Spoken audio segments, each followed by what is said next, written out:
Charlotte, I'm Pam Oliver. Well, getting back into a daily football routine has been a bit of a challenge for Eric Reed. He told me that all he did for 9 straight months while he didn't have a job was work out every single day. That said, head coach Ron Rivera, he's going to keep Reed on a bit of a pitch count. We're talking 25 to 30 snaps or so.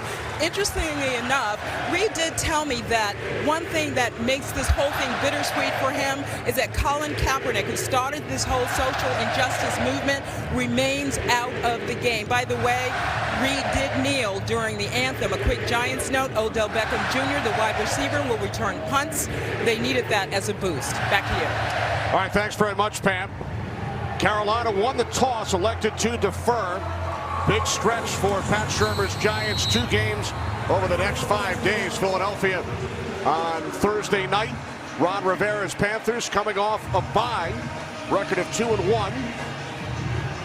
Jawill Davis in his 2nd game with the Giants is back deep. Graham Gano gets things started. We are underway in Charlotte. Taken at the 3 by Davis. Out across the 20. So Eli Manning leads the Giants offense out onto the field following a 23-yard return by Davis. Highest completion percentage of Manning's career over the first 4 games of a season. Giants have scored on 2 of their 4 opening drives, a pair of touchdowns, and Manning has completed 83% of his passes on opening drives over the first 4 games. 2 tight end set. Saquon Barkley in the backfield as the Giants start from their 27-yard line. On first down, it is Barkley. It's Julius Peppers, the 17-year vet. Hits Barkley for a loss of 2 on the first play from scrimmage. As we check out the Giants' offensive line. 3rd start for Chad Wheeler at right tackle. I think Will Hernandez, the left guard, the rookie guard, is playing some of his best football since a tough night in Dallas in week 2. And Odell Beckham Jr., keep an eye on him today. He's looking to break out. Giants without tight end Evan Engram once again. On 2nd and 12 off the fake to Barkley. Manning fires downfield. How about that catch by Odell Beckham for a Giants first down? And sometimes when you're trying to break out, conditions might not be perfect. And that was not a perfect pass from Eli Manning. But Odell Beckham Jr. does what he does better than anyone in the league right now, is catch the football with one hand and bring it to his body. We have a colleague named Chris Carter, who was famous for that and went to the Hall of Fame. Odell Beckham following in his footsteps. And that one to the Beckham highlight reel. Gain of 13. From the 38, it's Barkley forcing his way up the middle for a gain of 2. New Jersey native Mike Adams on the stop for this Carolina Panthers defense. And right now they've got to make sure they stay attached to the line of scrimmage. That big defensive front led by K'Wan Short inside is going to have to play well. And they'll get a lot of play, of course, from Luke Kuechly in the middle. And you just mentioned Mike Adams, a strong safety, free safety type, making a play at the line of scrimmage. On 2nd down, off the fake to Barkley. Manning under pressure. And he threw it into the ground. David Mayo in Manning's face.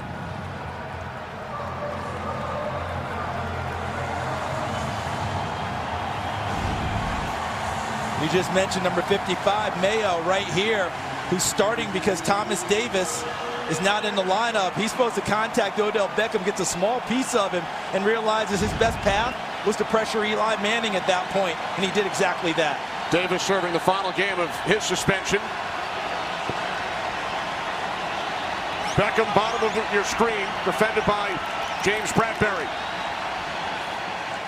3rd down and 8. Manning steps up, throws over the middle, and it is broken up. Intended for Sterling Shepard. Captain Munnerlyn breaking up the pass. Giants will punt it away. So on the first series for the New York Giants, struggled to run the football.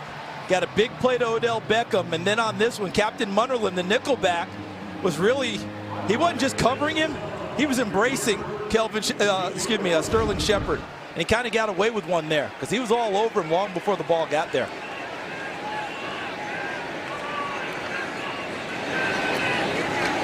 Riley Dixon punting from his 30-yard line. Demir Bird from the 9. And he's cut down back at the 6-yard line. What a play on special teams made by Joel Davis.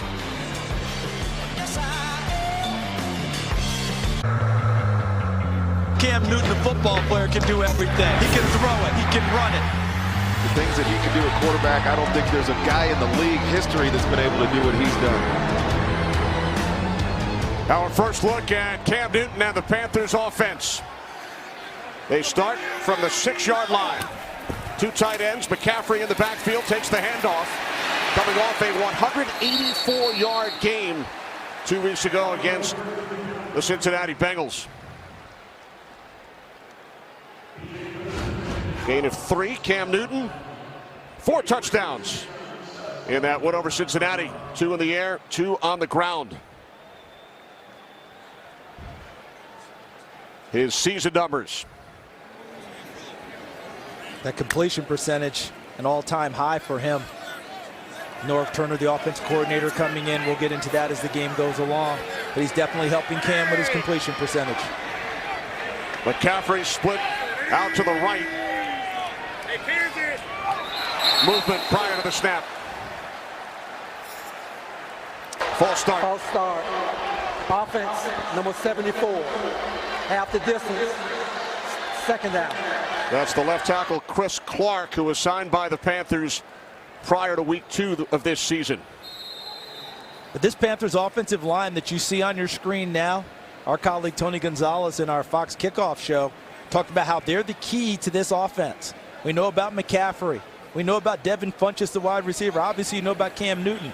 But Tony talked about how that offensive line is the key to their success, because if they can get push and movement, the offensive line and the running game can get going. Play clock is at 2. Panthers did not get the snap away in time. Before the snap, delay of game. Offense, number 1. Half the distance to the goal. Still 2nd down. After the penalty, you get the sense that Cam Newton thought that the clock would start on the snap of the ball. Not that the clock was in motion at that point, coming back in and out of the huddle. He lost track, and the Panthers were penalized as a result. Back-to-back penalties, false start, followed by a delay of game, forcing Carolina back to their 2-yard line. 2nd down and 14.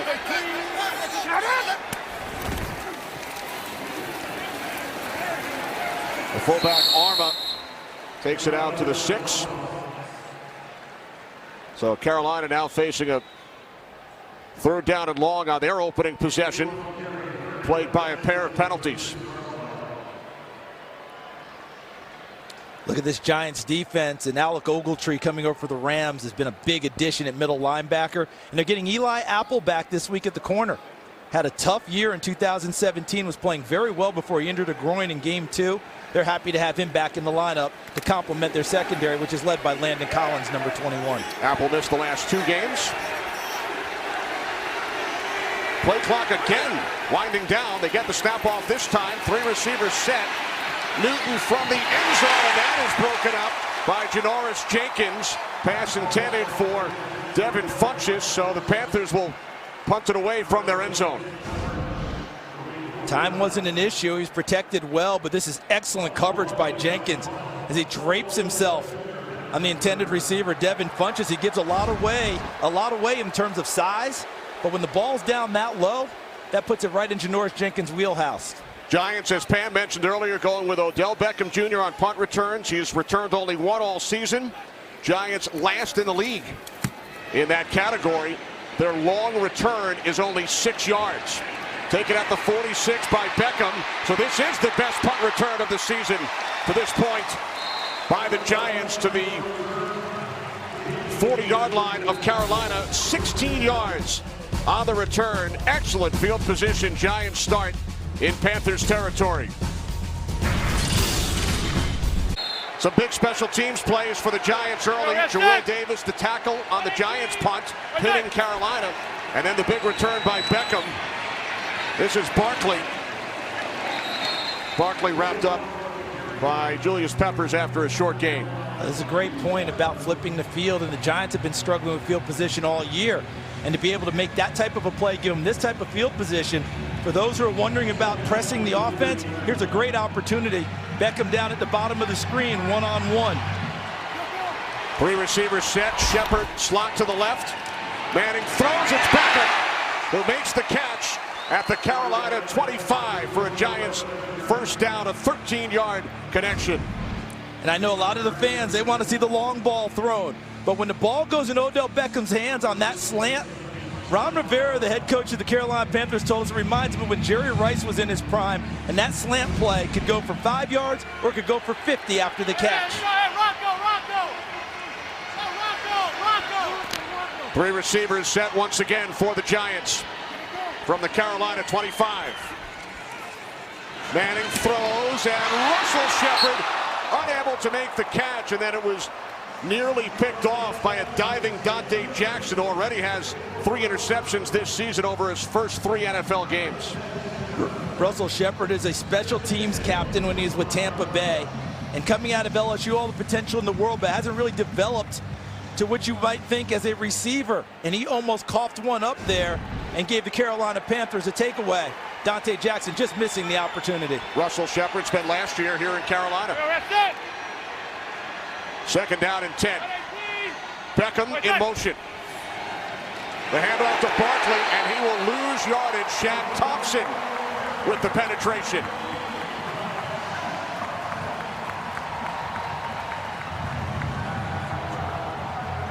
Excellent play by Shaq Thompson, being able to see it. So he'll come from right over here, making the play. Here comes Thompson.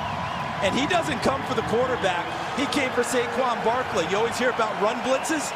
They anticipated run and targeted number 26, and Thompson came free. Now Beckham, top of your screen, split wide to the left. Sterling Shepard in the slot. Penalty marker, false start. False start. Offense, number 81.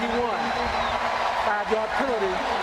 Still third down. That's on Russell Shepard, who's having a tough series. He really is. Pops one in the air, almost turned into an interception.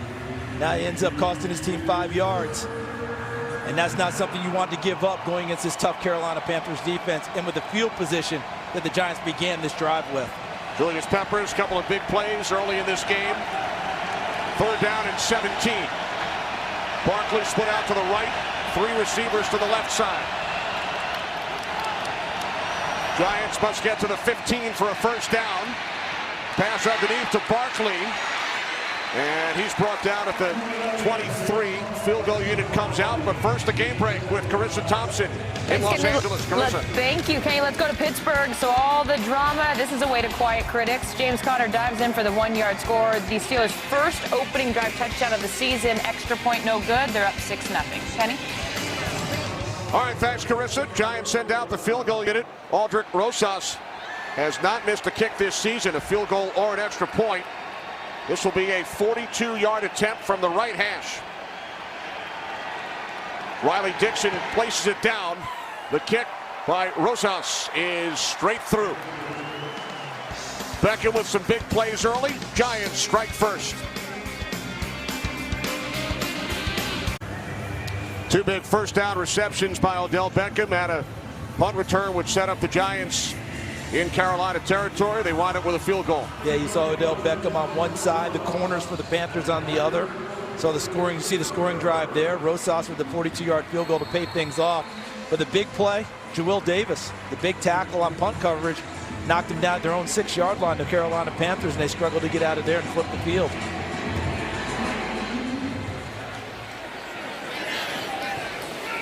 Damiere Byrd lets it go. So this time the Panthers will start at their 25 with the #1 rushing offense in the entire NFL.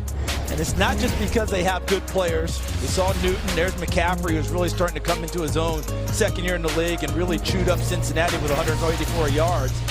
But here's the thing. They have a commitment to the running game. A lot of people talk about it. Hey, we want to be a good running team. But when first time of trouble kicks in, they go away from it.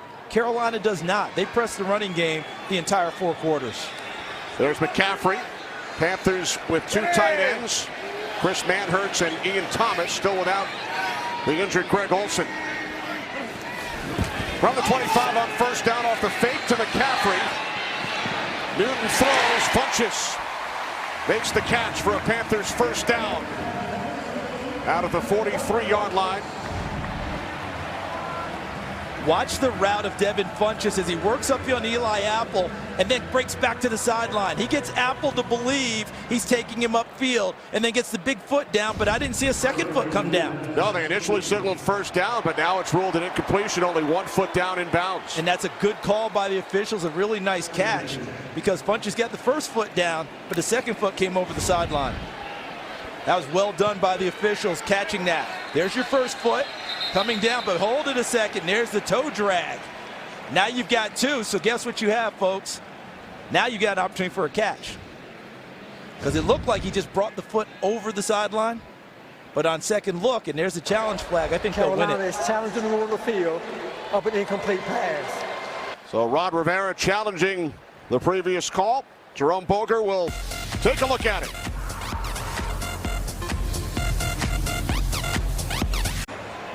View of the play, the rule on the field is changed to a completed catch. It will be 1st and 10 at the 37-yard line. Carolina is not charged a timeout. So you see it, you see the white there between his shoe. So that's a completed catch on the left foot, and then the right foot with the toe drag behind it. Nice job by Ron Rivera and his coaches upstairs, urging him to challenge that one and pick it up for Carolina. First challenge by Rivera this season. Panthers do not lose a timeout. Samuel in motion. The handoff to McCaffrey, and then he flips it back to DJ Moore. Moore still on his feet across midfield and tackled by Curtis Riley in Giants territory. 18 yards for the first-round pick out of Maryland. And one of the top things on his scouting report coming out of Maryland is once he catches the ball, he becomes a running back. But watch him come around the corner. Guys do a nice job setting things up, and then he breaks a tackle there, breaks a second tackle. So watch who's going to lead. Number one, the quarterback, Cam Newton, gets a block, and then watch him break a tackle there, breaks a tackle here, keeps his balance, and gets upfield for additional yardage. That's one of the top things in his scouting report. Becomes a runner, a strong runner after the catch. Play clock winding down. Newton using a timeout. Panthers called for delay of game earlier. Now they use their first timeout. Well, Saturday, Minnesota gunning for a huge upset when they take on Dwayne Haskins and number 3 Ohio State. It all starts at noon Eastern on FS1 and the Fox Sports app. I know the Golden Gophers better bring some defense in that one. Haskins threw 6 touchdown passes yesterday in their win against Indiana. But watch, on the reverse, all these guys will get blocks, and that's fine. But of course, watch number 1 right here. It's going to get more attention because the quarterback, look at what he does. He absolutely decimates number 96, outside linebacker Kareem Martin. And then a really nice job by DJ Moore running through 2 attempted tackles for big-time yardage upfield. Moore gained 18 on the play.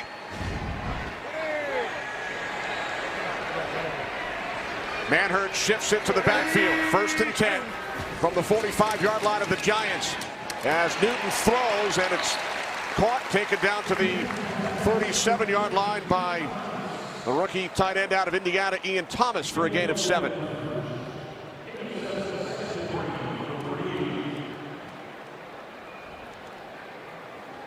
In the absence of Greg Olsen, Panthers with a couple of tight ends with New York ties. Thomas began his collegiate career at Nassau Community College. Chris Manhertz from the Bronx. He was a basketball player in high school. And so was Manhertz at Canisius. This is McCaffrey. First down and more. Christian McCaffrey to the 25-yard line of the Giants, 13 yards. But take a look at the blocking because he's going to end up breaking it back in this direction. So as they move people, Trey Turner, number 70, number 72, Taylor Moton, and then he's going to come right through there. Excellent job by McCaffrey. Look at the eyes. You see the vision. He finds the hole and gapes his way through it. That was well blocked and well read by Christian McCaffrey. Hey, Disney, even flip it right, Disney. Three receivers set up to the left side. McCaffrey in the backfield. Play clock again is winding down. Off the fake to McCaffrey. On the slant, it is Curtis Samuel inside the 10, the 5. Still on his feet. He dives across. Touchdown.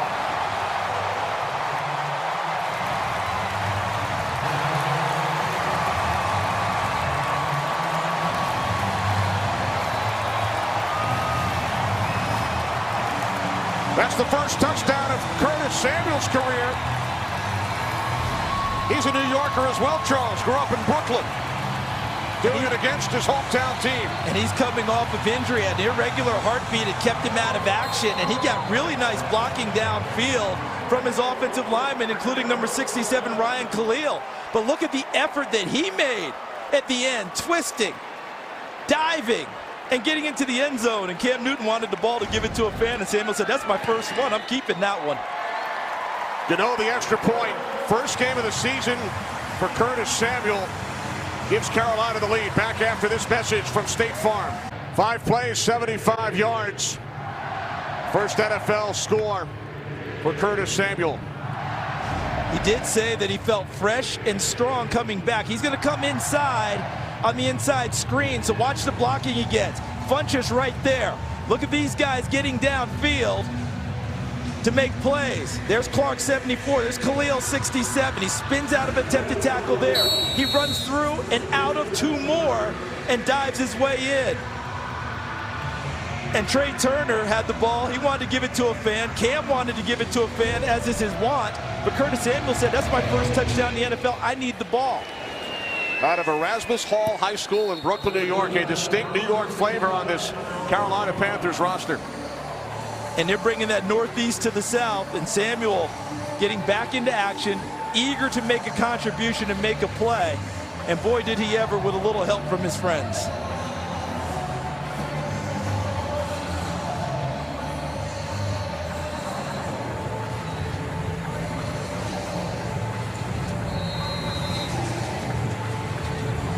So now Eli Manning and the Giants start from their 25-yard line. Field goal on their last possession.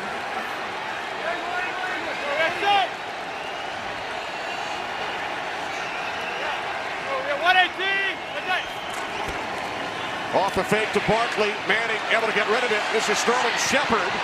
And he will cross the 35. Picks up a Giants first down to the field. Pam. Well, Kenny, I've been checking out this field. It was in pristine condition when we got here, but as we go along, it's coming up in chunks here and there, and it's only the first quarter. I'm seeing guys slip as well. I watched it before the game, and it was a little slick, and I saw Odell Beckham Jr., while they were on the bench, change his shoes. Back to you. Yeah, thanks a lot, Pam. And it looks like they might have even resodded in the middle of the field already in this season. We've had a little bit of rain here and throughout the rest of the East Coast. Maybe it affected here. From the 35 on first down, Manning fires downfield, could not connect with DeWill Davis. Dante Jackson defending. I know they didn't connect there, but I like what they're trying to do. Meaning, everybody wants them to push the ball downfield. Well, how do you get it downfield when you have that much cushion from a defensive back? Because Dante Jackson gave him almost 10 yards. Well, he hit him on a second move. Looked like he's running the slant that Odell Beckham ran so successfully early and then came back to the outside. They were just unable to connect. Beckham split out to the right, bottom of your screen. 2nd and 10, 35-yard line. As Manning throws, it's Beckham, his 3rd catch. All for Giants first downs. He's in Panthers territory to the Carolina 46, a 19-yard pass play. It's not just that they know that he's going to run the slant because he does it so well, but he does it so violently.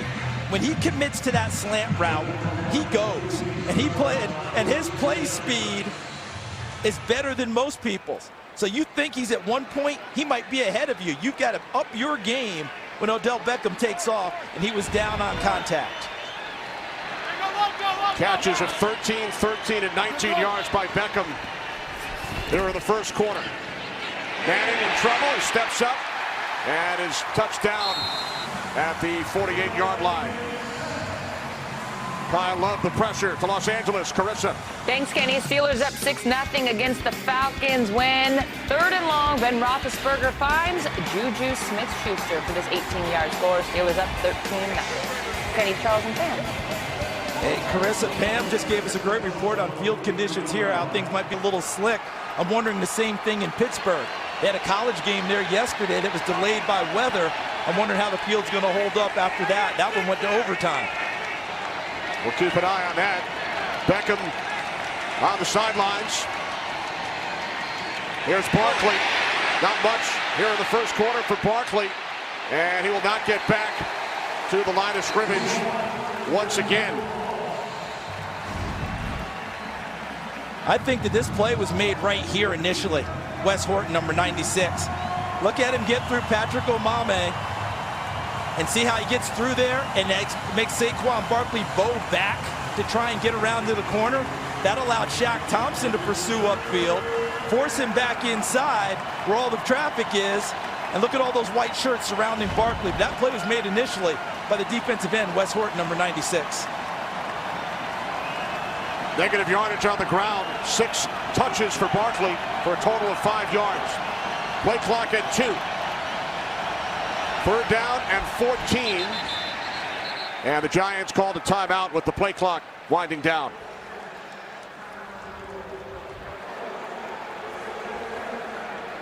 Late first quarter with the Panthers leading 7-3. A cancer diagnosis can come at any time, but regardless of the type of cancer, you can be prepared to fight it. The NFL and the American Cancer Society continuing their longtime partnership on Crucial Catch to help the nation play offense against all types of cancer. Visit NHL.com/Crucial Catch to learn more and to complete the Defender for personalized tips on reducing your cancer risk. Great to see Giants General Manager Dave Gettleman at the game today. Clean bill of health, completed his treatments for lymphoma. Former general manager of Panthers, his first road game of the season. It's great.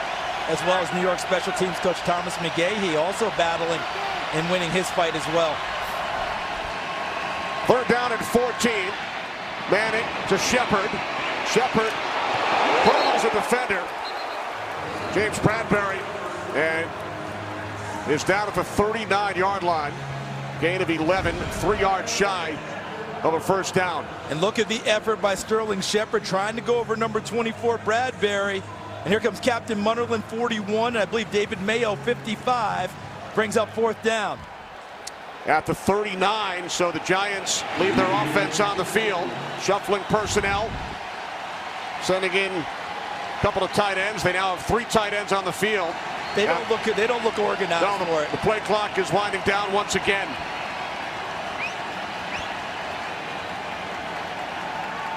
So Pat Shurmur last week against the Saints did not use any of his timeouts in the first half when perhaps he should have.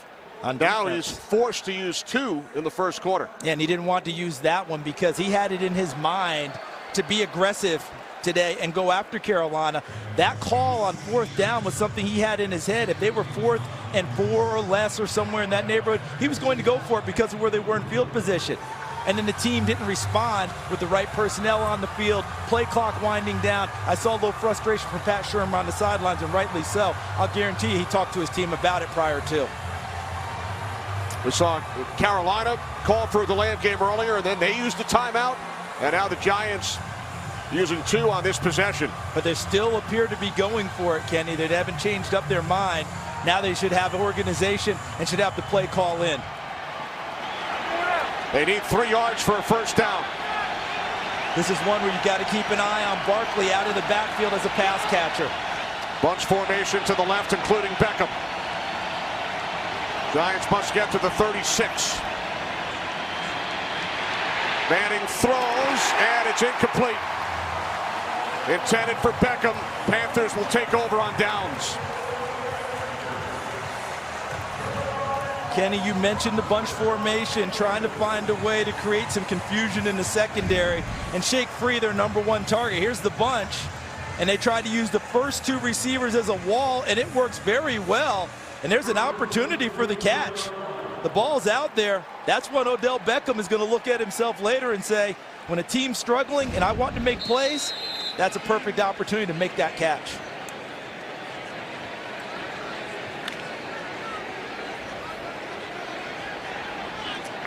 So now the Panthers take over in excellent field position at their 39-yard line. C.J. Anderson and McCaffrey in the backfield. The handoff is to Anderson. Out to the 43. 1,000 yards on the ground for Anderson with the Broncos last season. No, oftentimes, Kenny, when you bring in two backs into the backfield, you have a bigger one and a smaller one. Here is two smaller ones. They call it a pony set here in Carolina. On second down, it's Anderson again. And he is close to a first down. Ray Armstrong made the tackle. He's just short as time winds down in this first quarter. Panthers do not have to run a play. Third down and 1 when we come back. Giants took the lead on a field goal, and then the Panthers answered. First NFL touchdown for Curtis Samuel. Quarter numbers with the Panthers leading 7-3. Negative yardage on the ground, Charles, for the Giants. And that's where the problem is going to be for them, is going to be right there. If they can't run the football, the pressure ratchets up on Eli Manning. And here comes Carolina, who loves to run it. And they have extra offensive linemen in the ball game. Amini Silatolu is one of them. On third down and 1, it's McCaffrey, and he will not get there. Kerry Wynn, the first Giant, in on the tackle. And he's one of those guys that people keep talking about his effort. They need to talk about his play. Kerry Wynn continues to make plays for the New York Giants. And I have to think inside, guys like Damon Harrison, number 98, B.J. Hill, 95, Dalvin Tomlinson, 94. They helped stack things up and allowed Kerry Wynn to help get to the ball carrier. A really nice stand there for the Giants defensive front. Beckham back deep. 3 receptions today. His first punt return was 15 yards. 9 yards longer than any other return by a Giant on a punt return this season. Ball is loose, bouncing into the end zone, and it's a Panthers touchdown.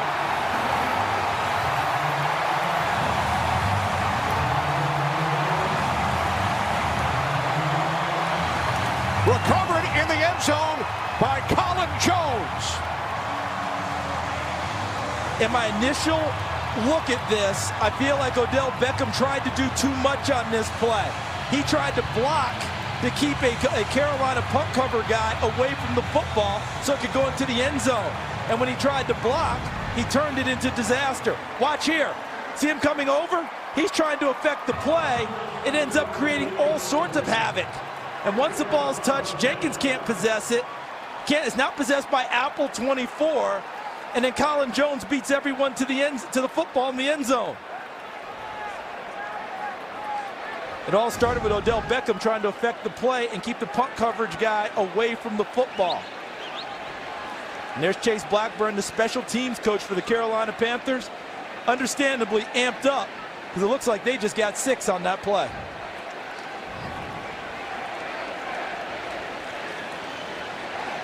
And this happens when you're 1-3, Kenny. Guys trying to make plays, trying to do extras. Now, if it is ruled a muff, the kicking team cannot advance a muff, but I'm not sure this would fall into that category. No one ever possessed the football. There's 0 possession. All right, the ball ends up hitting the ground, and now it's a total free-for-all. And the ball was bouncing around in the end zone. See, right there where Beckham's coming over, trying to knock DJ Moore off of the play. And then Jenkins doesn't have it. He picks it up. Ball's knocked out of his hands. Apple dives for it. He can't get it. And there's Colin Jones, number 42 out of TCU, diving on the football. You know, Colin Jones took his LSATs at one point, thought about going to law school. I think he adjudicated this play pretty well. But right here, okay, so Jenkins picks it up. Now, could that be interpreted as a muff or I don't a fumble? know. To me, if you're going to count it as possession, it becomes a fumble. Every scoring play is reviewed. Jerome Boger confirms the touchdown.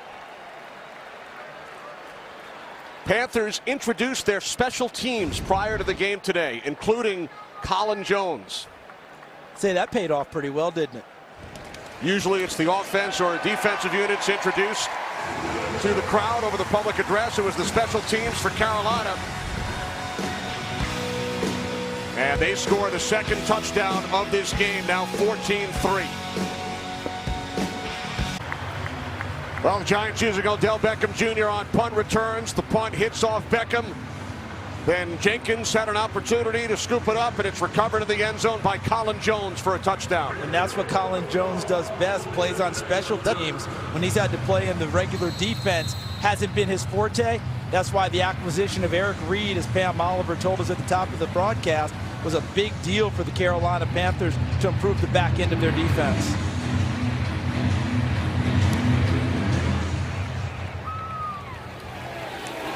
Joel Davis on the return for the Giants across the 20, the 25, down at the 27-yard line as we welcome in Dean Blandino to take us through that Carolina touchdown, recovering in the end zone. Yeah, go ahead, Dean. Bring us through, take us through it. After all of that, all you have is a punt, first touch by the return team, the Giants, recovered by the kicking team, the Panthers, in the end zone for a touchback. So Jenkins it's that simple. Jenkins never possessed it, but it didn't matter because the ball was recovered in the end zone. Had Jenkins possessed it, that's a fumble. Now the Panthers can advance it. If he just muffs it, the ball can't be advanced. So if they recover in the field of play, it's dead right there. All right, thanks, Dean. Thank you, Dean. First career touchdown for Colin Jones. Play action on first down. Manning hit as he throws. 2nd and 10 upcoming. That's F.A. Obana. What a story. Born in Nigeria, moved to London, played in his first NFL game 2 weeks ago, and was named the NFC Defensive Player of the Week. And where he benefited is what you're seeing on your screen, the coverage in the secondary. Eli Manning nowhere to go with the football, can't get rid of it, and allowed Obata to get to him and force the incompletion.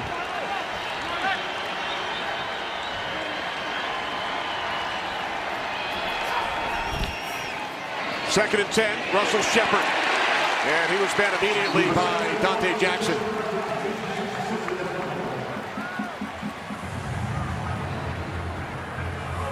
Gain of 3 on the play. 3rd down and 7.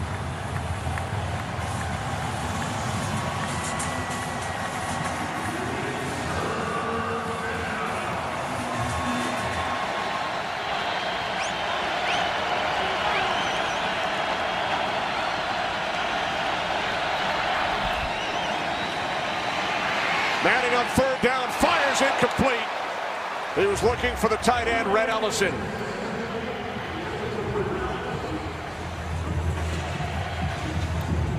I think that face kind of says it all about that possession, because there was an opportunity there and unable to complete it downfield to Ellison. And Carolina, which is not a huge blitz team, brought a lot of pressure at Eli Manning, and they blocked it fairly well and gave them a chance. Damiere Byrd is back deep for Carolina. Riley Dixon punting for the 2nd time. Fair catch called for by Byrd at the 20. 14-3, Carolina. 2 Carolina Panthers have both scored their first NFL touchdowns today. Curtis Samuel, a 2nd-year receiver, and Colin Jones, a safety and special teams player, now in his 8th season. And both of them, you know, Samuel expects to score touchdowns. Jones, that's a gift. Let's see what Carolina can do on offense here. The Giants stuffed them at midfield on their last drive. On 1st and 10 from the 20, this is McCaffrey. Came into this game as the 2nd leading rusher in the NFL as far as yards per game, at just over 90, and he gains 8 on 1st down. I keep going back to that offensive line, which is not what they expected to have when the season began. Matt Khalil was supposed to be the left tackle. He's been hurt. Chris Clark, you noted it earlier, Kenny, was signed before week 2 and has played left tackle ever since. Taylor Moton playing at right tackle for the injured Darrell Williams, who was an all-pro last year. And they got Trey Turner back out of concussion protocol this week. They're getting nice push up front most plays. McCaffrey and Anderson in the backfield behind that offensive line. Off the fake to McCaffrey. Newton with loads of time. Wide open is the tight end, Thomas.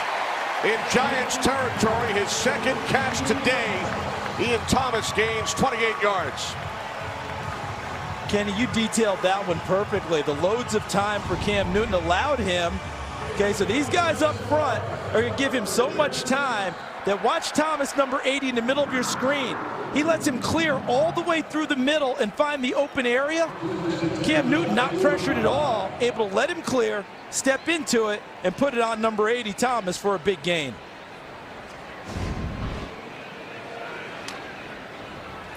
Play clock again winding down on Cam Newton. And Carolina will use timeout number 2. So both teams in the same boat twice have called timeouts due to the play clock. Are they having trouble getting the play call in? Are they having trouble getting it in through the headset communication? I mean, I'm just trying to figure out what could possibly be, allowing them to take all these timeouts and not be as crisp.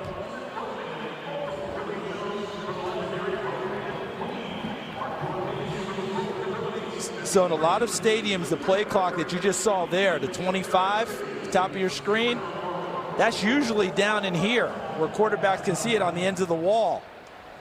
Here in Carolina, it's up at the top, so maybe sometimes they lose sight of that as they adjust, but you wouldn't expect that out of Cam Newton. This is his home stadium.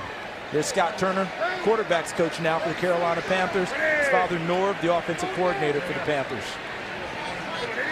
Norv upstairs. 1st and 10, 45-yard line. Newton again with time. Nice soft touch, and the catch is made by Samuel for a Panthers first down at the Giants' 33. This offensive line is giving him so much time. It allows the receivers to get that first move in, the second move. And look at Samuel able to get the move and run away from Eli Apple back downhill towards the sideline. Both feet down, drags the toe for emphasis. But Cam Newton doesn't have any pressure in his face, able to survey the field. Newton starts the game 5 of 6. 12-yard connection to Samuel. From the 33, Newton has it after the fake to McCaffrey.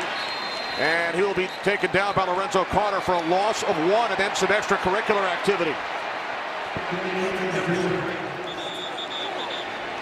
Time for a game break to Los Angeles. Kurt. All right, an important game for both the Falcons and the Steelers. Well, this will help Atlanta. 43 yards, Matt Ryan to Mohamed Sanu. And Atlanta's marching inside the 25-yard line, trying to at least even the score, if not take the lead midway through the second quarter. Kenny, Charles, and Pam. That's more of what we expect to see out of the Atlanta Falcons high-flying offense, trying to get back into this one. Cam Newton just got his first carry of this game.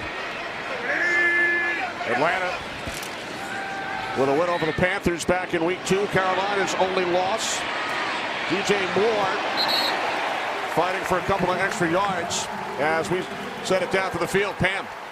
Kenny, remember we learned from talking to Cam Newton the other day that a real and palpable sense of urgency. Now in his 8th season, Newton believes it's really now or never for him. He told us as the years go by, opportunities keep slipping too. He wants success that's more sustainable, and Newton's hoping Norv Turner's up.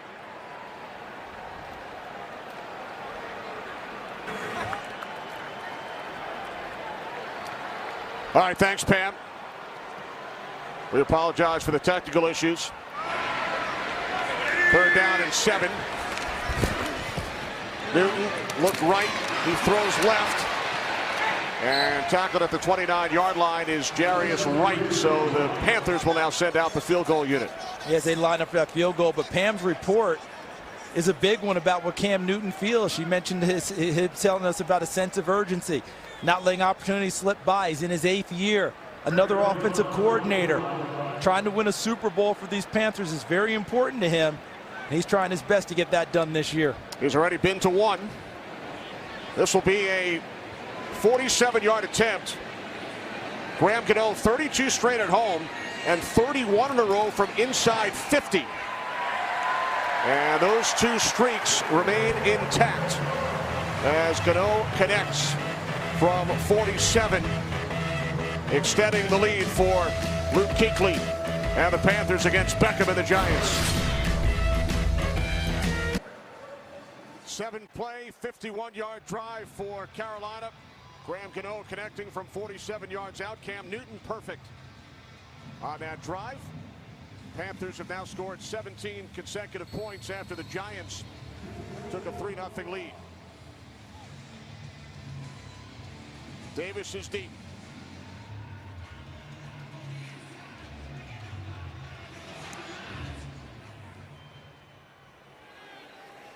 Davis lets it go. 1st and 10, 25-yard line. Charles, it's been a seesaw season over the first 4 games for Odell Beckham Jr. 111 receiving yards in the opener, then 51 game 2 in Dallas, 109 in Houston, and then at home against the Saints last week, 60. Here today, seesaw day continues. 3 catches for first downs, but was unable to field that punt, which led to the Carolina touchdown on special teams. I think my favorite part of the seesaw was seeing Eli jump up over the fence when it was good, or if it was stormy for him on the other side. Yeah, Eli was excited in those 2 games. 2 of them. 1st and 10, 25, it's Barkley. And that's his best run of the day. His previous long was 2. Saquon Barkley gained 6 on first down. And that's, you just said exactly what they need. And they got it there. Gained 6 on first down, 2nd and 4. What's that pet phrase coaches like? Playing ahead of the chains, staying on schedule. That's exactly what you get now. The playbook opens up for Pat Shurmur at this point. At least 100 yards from scrimmage for Barkley in each of his first 4 NFL games. 2nd and 4. This is Barkley once again. Cuts to the outside and has a first down and more. Out to midfield before he was forced out of bounds. So negative yardage for Barkley on the ground prior to this possession. He gained 6 on first down and then 20 on second. Watch here, because here's where the issue is going to be. Look at the jump cut that gets him outside. That's the rookie number 28, Rashawn Golden out of Tennessee. He takes the wrong angle with Saquon Barkley, and with his speed and quickness and vision with that jump cut, he got to the outside where Golden was supposed to protect. Wayne Gallman has replaced Barkley in the backfield. 1st and 10 from the Carolina 49. Penalty marker as Manning throws incomplete. It was over Beckham and shy of Shepard.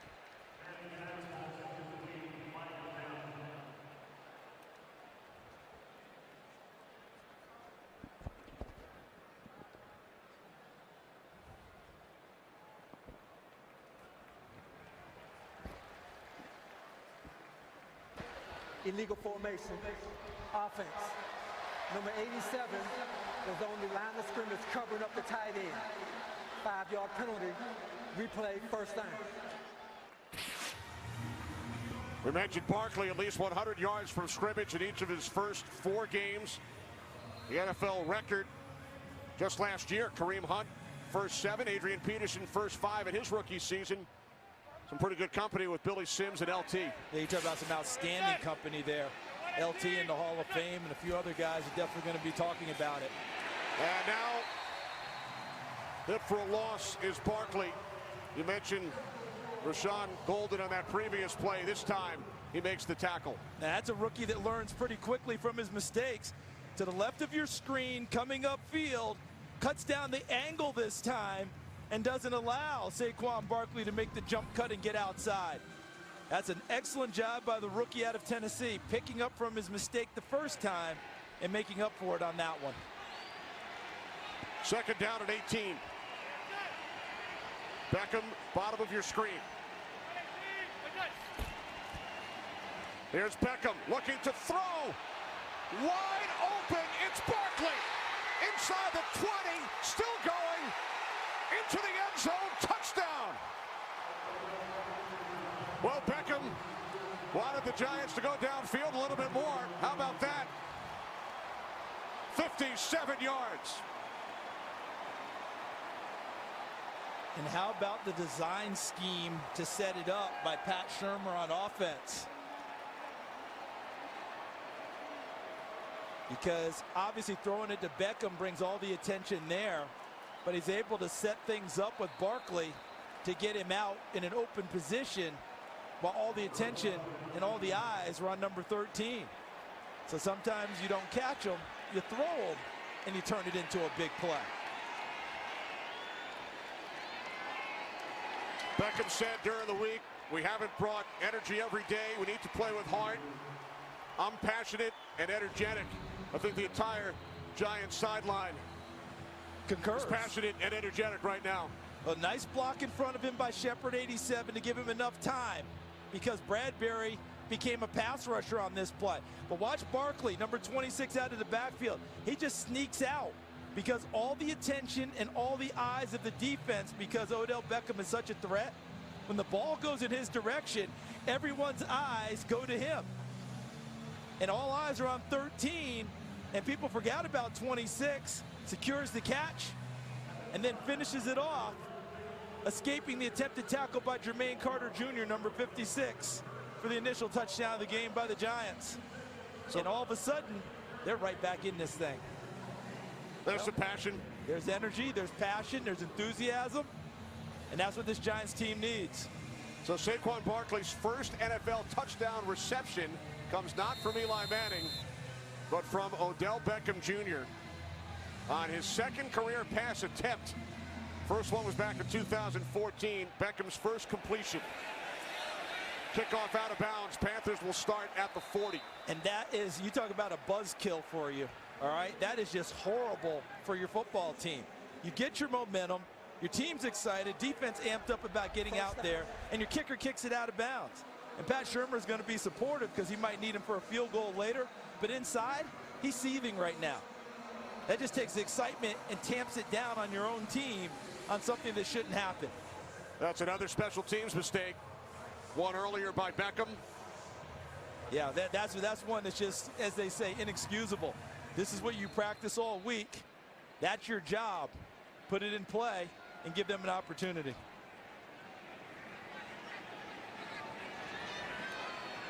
Look at the field position change, Kenny. Talking at least 15 yards if it goes in the end zone, right? 15 from the 25 to the 40. From the 40, on first down, it's McCaffrey. Christian McCaffrey across midfield. Carolina first down, gain of 14. Coming out of college, so many people said that McCaffrey couldn't run inside, but watch the block initially by Ryan Khalil, number 67.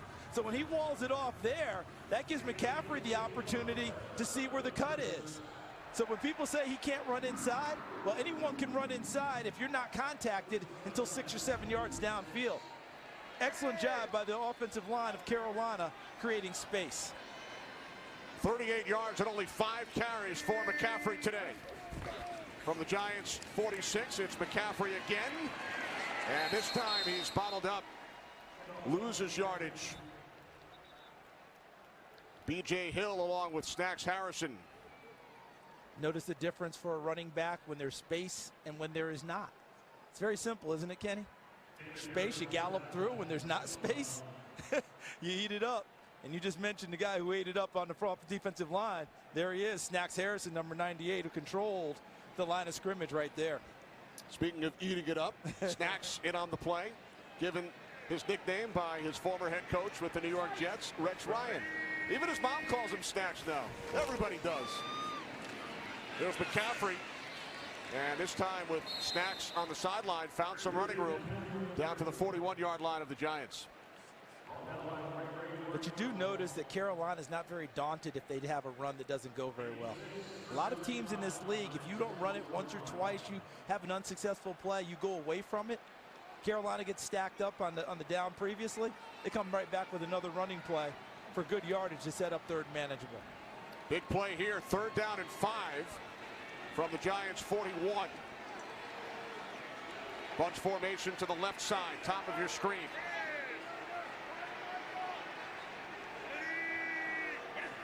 Panthers need the 36 for a first down. It's Newton after the fake to McCaffrey. Newton loses the football. Now, was Riley out of bounds? Was Curtis Riley, 35 for the Giants, touching White when he first made contact with the football. And that's what you just pointed out. And I see the field judge, number 104, Dale Shaw, telling his fellow officials, I thought he saw him mouth the words, he was out of bounds. So you may have been right on it. Let's see. There's right. There he is. So see, the foot had contacted out of bounds and then come up in the air. See, right there, as he possesses the ball, there's the foot. And there's the football, and he's touching it. So he's out of bounds right there. You must reestablish if you become the first to touch the football. Correct. Forward, out of bounds, because the New York player was out of bounds when he touched the ball. It'll be, it's going to be first down at the spot of the fumble. Excellent observation, Kenny Albert. And Cam Newton got bailed out on that one.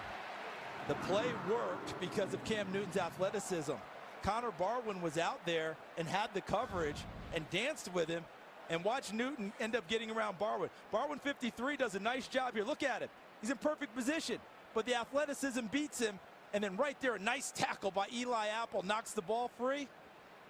And the technicality in the rules, and I call it a technicality, but the rules got him on that one because Curtis Riley's foot was out of bounds. But what a nice play. Barwin was in position, just couldn't dance as long as he needed to, but Apple with a big-time tackle knocked it free. So it's a first down for Carolina as Newton hands it off to McCaffrey. Landon Collins, the stop, gain of 3 for Christian McCaffrey, whose father, Ed, was a New York Giant draft pick. Spent his first 3 seasons with the Giants before winning 3 Super Bowls with the 49ers and the Broncos.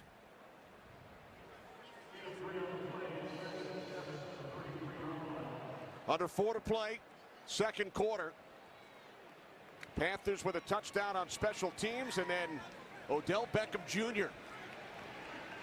connected with Saquon Barkley on a 57-yard touchdown for the Giants. Panthers spent a lot of time in practice doing some extra work with Torrey Smith and Devin Funchess in the pass game. After the hesitation, McCaffrey gets wrapped up back at the 34-yard line by one of the new Giants this season, but he quickly became a leader, the former Ram, Alec Ogletree.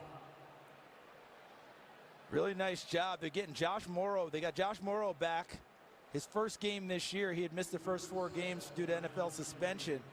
And he comes right in and establishes a nice edge and allows Alec Ogletree, as you noted, Kenny, to get to the football and make the play. Morrow coming over from the Arizona Cardinals, where he played for now Giants defense coordinator James Betcher. His first game as a Giant. Third down and 7 from the Giants' 33. Newton throws, catch is made by the tight end Thomas, and it's Ogletree who takes him down. Another terrific play by Ogletree to keep Thomas from picking up a first down. And now Carolina will send out the field goal unit. Look at Ogletree in coverage, reads Thomas going across field, but doesn't allow Thomas to run away from him. Thomas wins the route initially, but Ogletree takes the perfect angle so he can't turn upfield. Collars him there and brings him to the turf short of the first down. Back-to-back excellent plays by Alec Ogletree. An excellent acquisition from the LA Rams. He flies across the field to make plays. Now the Giants, Charles, have used their final timeout to give them some more time on offense. As Carolina sets up for a 47-yard field goal attempt. Gano hit from this same distance earlier in this quarter. Give this Giants defense some credit. They're not letting Carolina just sprint away from them. They're making it difficult. And when you force field goal attempts, you often keep teams in sight. And after the last touchdown, they're only down 7. From the left hash, Michael Pilardi places it down. Gano from 47. He connects once again. Carolina now leads by 10 as we check in with Kurt Menefee. What's coming up during the Visa halftime report, Kurt? Coming up on the Visa halftime, the Jaguars try to close in on the undefeated Chiefs. Ravens and Browns come together. And the 3-1 Bengals try and shut the door on the 3-1 Dolphins. It's all coming up on the Visa halftime. All right, thanks very much, Kurt. There is Saquon Barkley, who scored the Giants' last touchdown on the pass from, yes, Odell Beckham Jr. Yeah, not a typo. That actually happened. In case you didn't see it, a nice trick play by the Giants, and he was able to take it downfield.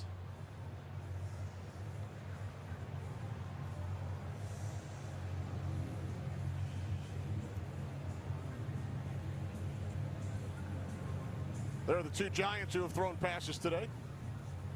And Odell Beckham with a perfect quarterback rating, 158.3. Don't think that won't come up in the meeting room next week. He'll just go by Eli, probably won't even say a word, and just mimic warming up, you know, showing the throwing arm. Both out of the same high school, Newman High School in New Orleans. Isidore Newman. When Beckham was a high school student athlete, Eli and Peyton needed some receivers during the offseason to throw to. Odell was one of them. Even as a high school student, about as good as they were going to throw to in the offseason. In fact, our colleague Cooper Manning, we saw him earlier today on the pre-game show. He was the only other 1,000-yard receiver at Newman High School before Beckham came along. Yeah, Cooper was a heck of an athlete now before he had to retire due to spinal stenosis. 5-4, And now he's just an all-around funny man for us here at Fox. Giants out of timeouts. 2:36 on the clock. Gallman in the backfield. 1st and 10 from the 25-yard line. And the pass out to the tight end, Red Ellison, for a gain of 5. 2nd and 5 from the 30.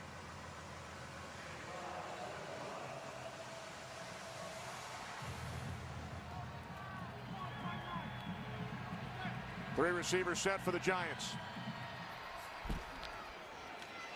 Manning on 2nd down to Beckham for a Giants 1st down. His 4th reception out to the 38. Odell Beckham Jr. certainly involved here in the first half. First was Samuel into the end zone, then Colin Jones with a Panthers touchdown.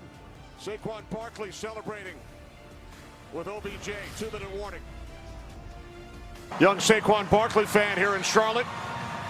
Carolina leading the Giants 20-10. About accomplishing your goal right there. Yes, regards to Grandma. There you go. From the 33 on 1st down, just after the 2-minute warning. Manning throws, and the catch is made by DeWilt Davis in Panthers territory. Gain of 22 for Davis. His first NFL reception. How about the way Eli Manning felt the pressure from his left side, danced to the outside and cleared a throwing lane and nailed it. No timeouts, low snap. Manning near side, 35-yard line. Again, it is Davis. This time 5 yards for the rookie out of Bethune-Cookman. Beckham now split out to the right. A minute 15. 2nd down and 5. Manning's pass knocked down by Kyle Love. Time for a game break. Carissa. Thanks, Kenny. So the Jags were already down 13-0 when Blake Bortles intercepted by Chris Jones, who returns this one 20 yards. The Chiefs getting offense from their defense here. They're up 20-0. Okay? Hey, Carissa, Chris Jones is going to go over to the offensive side of the building on Monday and tell the tight ends coach he is now available for extra duty. There you go. Chiefs looking to go 5-0 on the season. 3rd down and 5. Manning to Barkley, but no gain on the play. And the clock continues to run for them. So it is now 4th down. This would be a 52, 53-yard attempt. And Giants went for it earlier on 4th down, could not convert. And the Panthers had an opportunity there to stop the clock, try and get the ball back with around a little bit less time and try and make one last push. Now the Giants send out the field goal unit. Offense hurrying off the field. Giants do not have a timeout. Rosas' career long is 52. Now the Panthers call a timeout because they had 12 men on the field. One of the Panthers was hurrying off the field, so Carolina uses their third and final timeout. Yeah, and Kuechly was very alert on that. Luke Kuechly, captain of the defense, made sure that they got the timeout so they didn't give up a play that would have given the Giants a first down.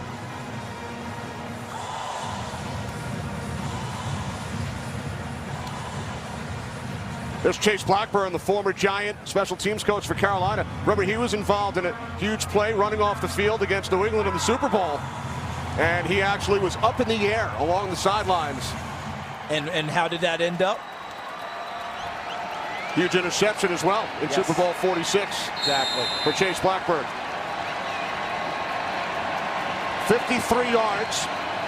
This would be a career long. Rosas has not missed an attempt this season. From 53, his kick is good. So a new career long for Aldrick Rosas as the Giants pull back to within 7. Entertaining first half here in Charlotte. We've had just about everything, Charles. Special teams touchdown for Carolina. Odell Beckham Jr. has gone 364 days without scoring a touchdown, but he throws one. Yeah, and we've spent a lot of time coming into this game and at the top talking about the Giants offense and what ails them and how they can get that going. And they've done that to an extent, but we haven't spent enough time praising the defense because the defense has kept them in this. Remember, 7 of those points go on the special teams, not against the defense. And right now we've got a 20-13 game. They keep giving their offense opportunities by limiting Carolina to field goal attempts. With that happening, game right now, a 7-point game. If it stays that way, the Giants have to feel good going into the half. There's Alec Ogletree, made a big tackle earlier, holding the Panthers to a field goal. Who would have thought Beckham would throw a touchdown this season before he would catch scoring one himself? Yeah. I don't think anyone would have gotten that bet down. You didn't have that in the pool? No, did not. So, with 20 seconds remaining in the half, muff punt leading to a Carolina TD. First career touchdowns for both Curtis Samuel and Colin Jones of the Panthers. Last time 2 Panthers had their first touchdown in the same game 3 seasons ago. And Odell Beckham Jr. with his first career touchdown pass to Saquon Barkley for 57 yards. And Carolina had an opportunity to stop the clock on defense, and when they chose not to, it's exactly the result. Take a knee. Carolina go to the half. Will get the ball first. They deferred at the start of this game. So the Carolina Panthers with a 20-13 lead over Odell Beckham Jr. and Eli Manning and the rest of the New York Giants looking for their second win of the season. The play of the first half presented by DirecTV. More for your thing. That's our thing. Beckham showing off that arm. Barkley into the end zone. His 4th touchdown in 5 games in his rookie season. So a 7-point halftime lead. Panthers will get the ball first. The Visa halftime report from Los Angeles coming up after these messages.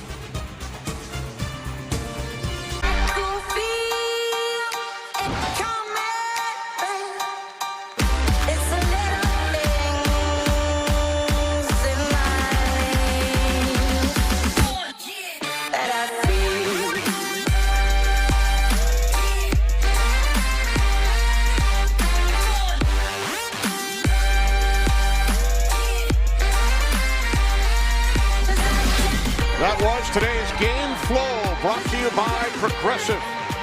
Back in Charlotte, Odell Beckham Jr. with a touchdown pass in the first half. Carolina Panthers leading the New York Giants 20-13. Kenny Albert, Charles Davis, Pam Oliver. Saquon Barkley, the recipient of that pass from Beckham. Damiere Byrd is back deep for the Panthers. Aldrick Rosas, career-long 53-yard field goal late in the second quarter. Gets things started. Cam Newton and the Panthers will start from their 25-yard line, Charles, leading the Giants by 7. And to me, in this first half, I think we said it going into the half. The Giants defense, I think, has done an excellent job. The 7 points difference in this game came on a special teams play when Odell Beckham tried to block the gunner, DJ Moore, for Carolina. It turned into a touchdown for the Panthers. But other than that, they've given their offense a chance, and the offense has shown signs of spark, especially the trick play from Odell Beckham Jr. to Saquon Barkley. Let's see if this Carolina offense can get back to running the football and controlling the line of scrimmage.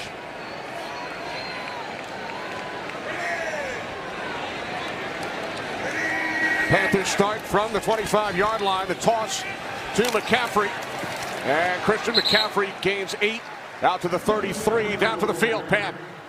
Hey, Kenny, talking to both coaches at halftime. First, Pat Shurmur, I asked him what inspired that trick play. He said, well, we've worked on it a couple of times. It went well, and he thought it would give it a boost for the team. As far as Odell Beckham getting way more touches in this game, he said it's not to appease anybody. It's just the way the game is going, and it makes sense. Ron Rivera, meantime, he said if they pulled the trick play once, they could very well do it again, and we got to defend it. Back to you. All right, thanks, Pam. Second down and 3. Cam Newton, 8 of 9 for 92 yards and 1 touchdown in the first half. This is Anderson, and he will be hit back at the 31-yard line. Ray Armstrong, who joined the Giants late last season, he's been one of their best linebackers here in the early going this year. And he struggled a little bit in pass coverage, which is supposed to be his forte against New Orleans. So I thought we might actually see B.J. Goodson a little bit more today because he's a stouter run defender. But Ray Armstrong, a former college safety, now turned NFL linebacker, played that one very well. Not a quarterback in high school. A lot of quarterbacks running around this field today that played it in high school, that's for sure. Including Ray. Third down and 4. Panthers must get to the 35. Thomas, did he make the catch? Ian Thomas, the tight end, out at the 49-yard line. They've called it a catch on the field. Did he? Now, the question's going to be, because the ball's going to hit the ground, but did he have control in his hands when the ball hits the ground? And to me, the answer is yes. He actually bobbled it first, but got control, and as he went to the ground and the ball contacts the ground, I think he had both hands firmly on the football.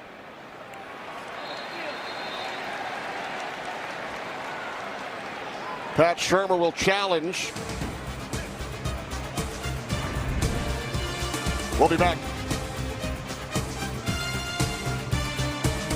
It's first time. All right, to clean up the last play, it was initially ruled a catch, but then the umpire, Bill Schuster, comes running in.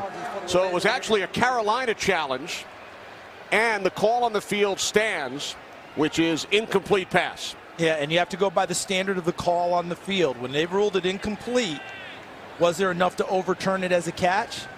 I thought it was a catch.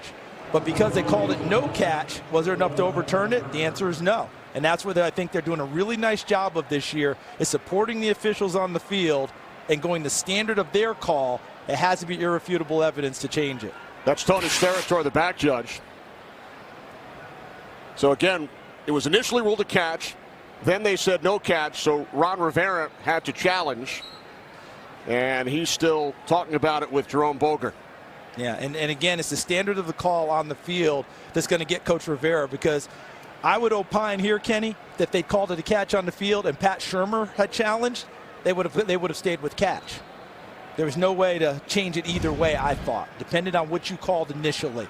See the hands, and see, he grabs both hands, and the ball can hit the ground if you have possession, but because they called it incomplete, is that enough to overturn it? Answer is no. It's moving a little bit in his hands. But I do think on the flip side, if they'd called it a catch, it would have been hard to overturn it that way too. So the Panthers lose a timeout. They are also out of challenges. That was their second challenge. Beckham back deep.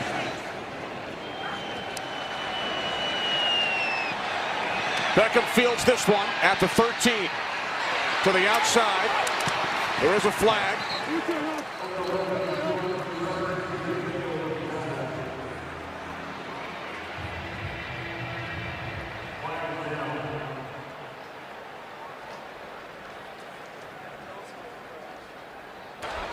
During the kick, holding, receiving team, number 58. 10-yard penalty from the end of the kick. New York keeps the ball. First down. That's on Tay Davis, so this will force the Giants back.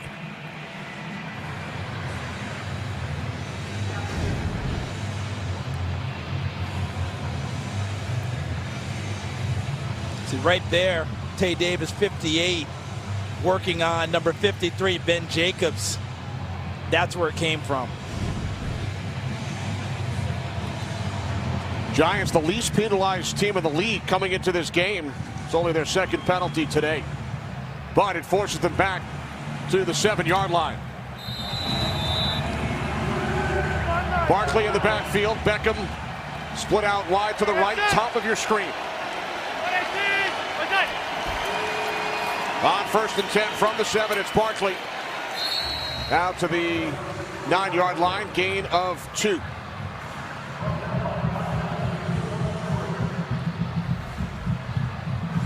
Manning 12 of 20 in the first half. Barkley with the 57-yard touchdown reception from Beckham, who caught 4 for 53. Now Beckham, bottom of your screen, matched up with Bradbury. And now a tight end uncovered. Ellison, 85. Manning throws, it's Beckham across the middle. Odell Beckham Jr. picks up a first down. Mike Adams, the tackle, a gain of 19. Really nice scheme design by Pat Shurmur and his offense. Ellison, 85, moves outside of Beckham, 13. Beckham in the slot now, working against Mike Adams, number 29. I'd circle it for you, but our telestrator's down right now. So Beckham goes inside of Adams. You end up getting a nice mismatch. Odell Beckham on a safety and able to get inside and pick up nice yardage. So by splitting Ellison out wide, initially he was uncovered. Bradbury had to move over to cover him, and that allowed Beckham to make the play against Adams. How about that spin move by Barkley? Saquon Barkley across midfield. Forward progress finally stopped at the Carolina 42-yard line. That's a 31-yard run for Barkley. But the league is learning very quickly that when Saquon Barkley is able to get just a sliver of life, let a spin move to create a gap, and his acceleration is awfully sudden. And then you've got to wrap him up downfield. Look at his spin right in the hole against Luke Kuechly, one of the better tacklers in the league. And then he gets downfield with the acceleration, and they can't wrap him up initially. Look at him run through people. There's Adams, 29, Bradbury, 24 for additional yardage. So Barkley goes over 100, 5th straight game. Over 100 yards from scrimmage, and this pass is broken up by Bradbury. It was intended for Beckham. And so now Odell Beckham goes from wide receiver to cornerback on this play. James Bradbury has a chance to be the receiver, number 24 in white. Working against him in the slot. Nicely done on the coverage. Yeah, gets his head around. He essentially became the receiver, and Odell Beckham Jr. had enough presence to be able to come underneath there and knock the ball away and prevent the interception.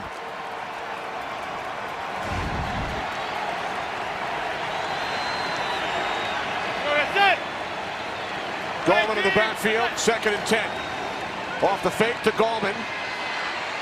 Manning's throw is caught by Beckham for a Giants first down at the 26-yard line of Carolina. How about Eli Manning standing in there with the pressure in his face and delivering a strike? Watch Beckham get downfield, number 13. Working against Bradbury, who's done a nice job all day long of following him.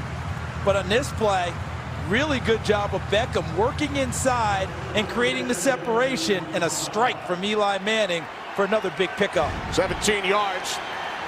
Beckham to the sideline. 3 tight ends in for the Giants. Off the fake to Barkley. Manning rolling right.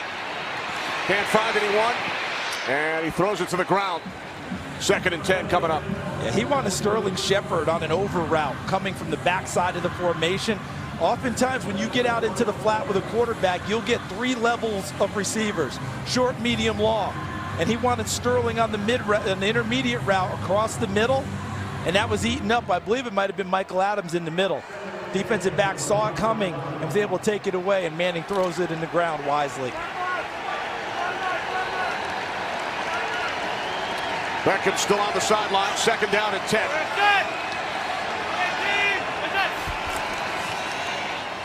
Here's Barkley. Nothing this time. Mike Adams makes the tackle.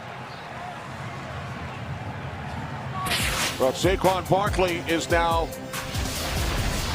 tied for the second longest streak all time at the start of an NFL career. 5 consecutive games, at least 100 yards from scrimmage. That's pretty impressive. Kareem Hunt doing it last year as a rookie with the Kansas City Chiefs. How about that? Things have really jumped up, haven't they? 3rd down and 10. Giants must get to the 15. On the wide receiver screen, it's Beckham, and he's tackled right around just short of the 15-yard line. It will depend on the spot. And Kenny, the tackle actually knocked him and spun him backwards. He didn't finish the run falling forward as he would have liked. The tackle knocked him backwards and made the first down in question. Good block there by Shepard, 87. See how he spun him backwards by Bradbury? Normally a runner's going to finish it, try and finish forward, fall that way. But when he spins him, he knocks him back in the other direction. So the Giants going for it on 4th down as we take one more look. Manning on the sneak.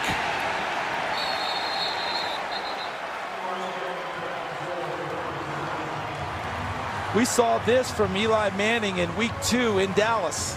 Something we hadn't seen since, what, 2010? Correct. Where he would take the quarterback sneak and pick up the first downs. It worked well in Dallas. They brought it back here in Charlotte, and he picks it up. Twice in that Dallas game. Correct. This is the first trip into the red zone for either team today. We've had 33 points scored. 1st and 10 from the 14-yard line as Barkley looks to spin away from Peppers. He could not. There is a flag.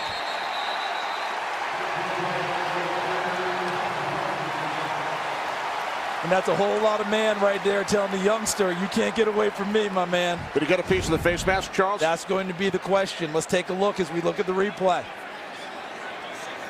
Right there at the top, did he get the mask? Because the second part, it looks like he's got jersey, and we see the flag already down on the left side of your screen. But from there, he's got jersey. Did he get mask? That's what they're discussing.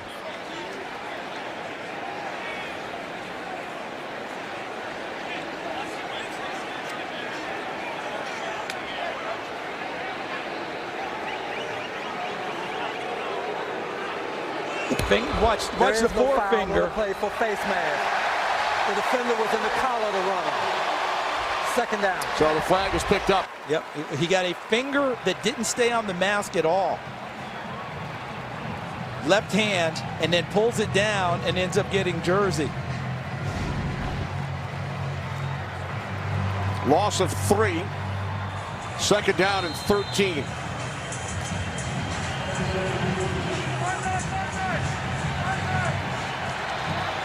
Panthers have not stopped an opponent from reaching the end zone this season inside the 20. Manning to the end zone looking for Beckham. Bradbury the coverage.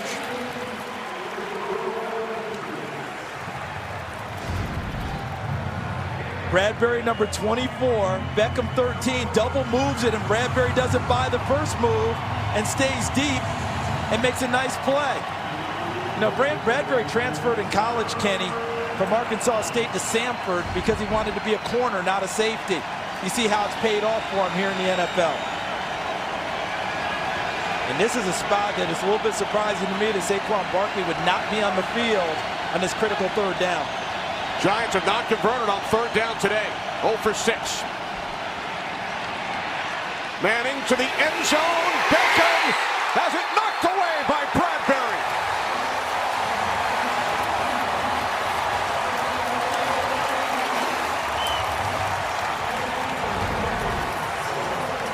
So watch Beckham 13. Your first question is, how's he so open? Well, it's zone coverage, and Mike Adams, number 29, the safety, buys something in the middle and leaves it turns it into an open space for Beckham. But how about Bradbury never giving up on the play, plays through his hands, and knocks it away. Great play by James Bradbury.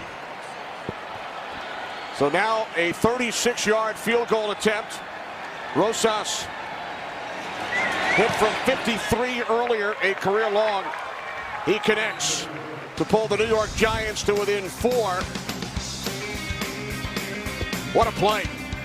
Giants held to 3 and not 7. There's Beckham on the right. 3 catches during that drive, but Bradbury on the left made a great play to knock the ball out of his hands in the end zone. So the Giants held to a field goal, 13-play, 75-yard drive. They pulled to within 4. And it wasn't even in man coverage. It was a zone coverage. Bradbury able to drop back and make the play that forced the field goal. Panthers start from their 25. Charles, as we mentioned earlier, short week for the Giants.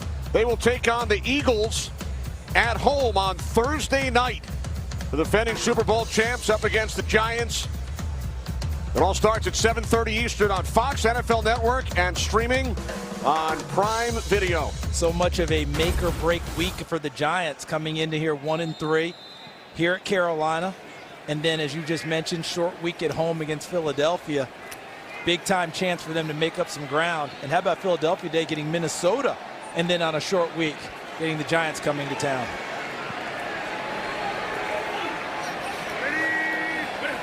First and 10, 25-yard line for Carolina. Newton complete to Funchess for a Panthers first down out to the 46-yard line, a 21-yard connection. Like what Norv Turner, the offensive play caller for Carolina, did. There's so much of a running team on first down, he decides to go play action and throw it. Try and loosen things up a bit. The Giants defense has done a nice job starting to suffocate their running lanes. He's trying to open them back up again with the big pass to Funchess. That's his second reception. McCaffrey without a reception today. He came into the game as Carolina's leading receiver. From the 46, off the fake to McCaffrey. Newton fires, and that one is out of the reach of Jarius Wright. Curtis Riley defending.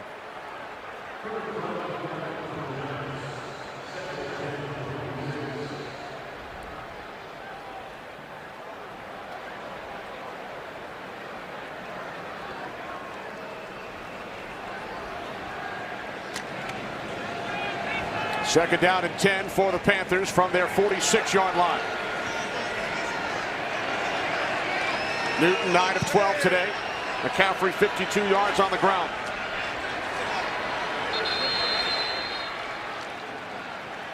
Another one with the play clock running down. And they lost a challenge earlier in the quarter, so only one timeout remaining for Ron Rivera. There's 3-time Pro Bowl tight end Greg Olsen. Grew up in Giants country in northern New Jersey. Panthers hope to have Olsen back real soon. Yeah, they'd love to have him back in a couple of weeks. He's been working out, and they're hopeful. On second and 10, it's McCaffrey. Christian McCaffrey out to the 49-yard line. Gain of 3. B.J. Hill, the tackle. Third down and 7. That's a win for the Giants defense, and James Betcher, their defense coordinator, as you just mentioned, 3rd and 7. Able to bring in his pass rush unit and try and get after Cam Newton here.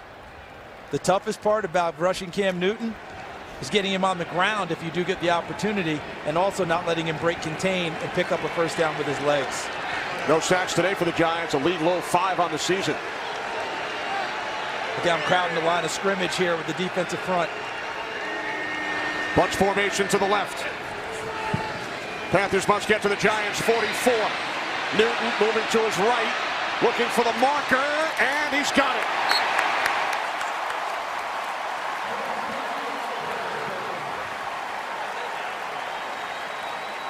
Kenny, that was all about Cam Newton being Cam Newton. Because watch, they back out of the blitz pressure. And then they have him covered because now they're rallying up to make the tackle. But look at him, he goes over Landon Collins. He takes number 99, Mario Edwards Jr., backwards with the force of his dive to pick up the yardage for the first down. Yeah, you get a chance to signal first down there. You've earned that one. He needed 7, he gained 8. From the 43, off the fake to McCaffrey.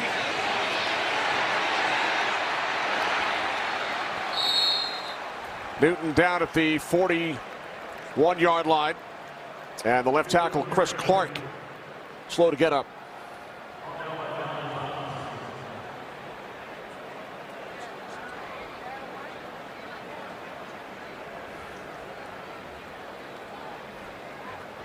You mentioned it a little while ago, Kenny. Christian McCaffrey, haven't seen him in the passing game today. Normally a staple for Carolina. He's been utilized very well as a runner, but they haven't gotten him involved throwing it to him so far today. Averaging 7 receptions per game over the first 3.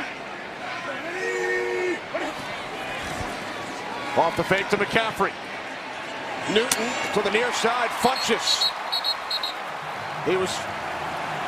Did not come down in bounds.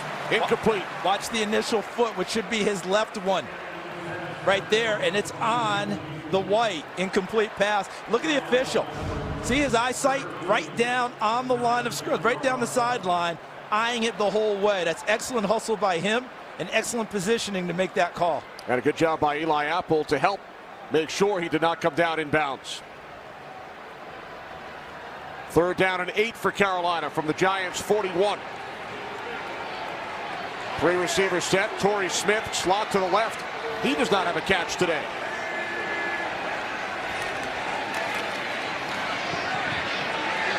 Newton's pass sails away from Smith, the intended receiver.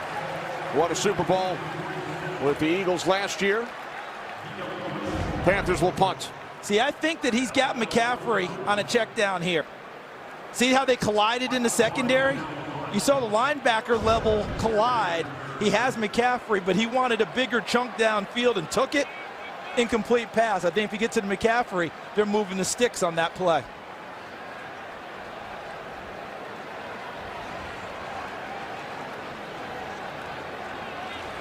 Beckham deep. Pilardi waiting at his 45.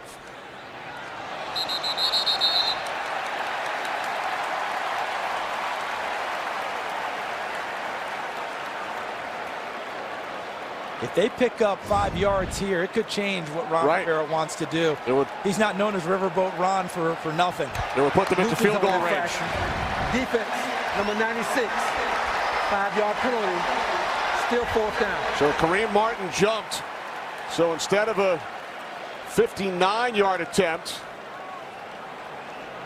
I think they're bringing the offense back on, Kenny. That's why I talked about the Riverboat Ron situation. Gano was out on the field. Well, he knows what he wants to do, which is kick it. That's what he gets paid to do. So this would be, if they elected to kick, this would be a 53, 54-yard attempt. Instead, Carolina will go for it on 4th and 3. Remember, zone read is a big staple with McCaffrey and Cam if they want to run the football. Looking to capitalize on the penalty committed by Kareem Martin. Panthers need 3 yards. Newton throws, nearly picked off, but a flag. Torrey Smith, the intended receiver. Jenkins on the coverage. I think they got the Giants for a hold in the secondary, though.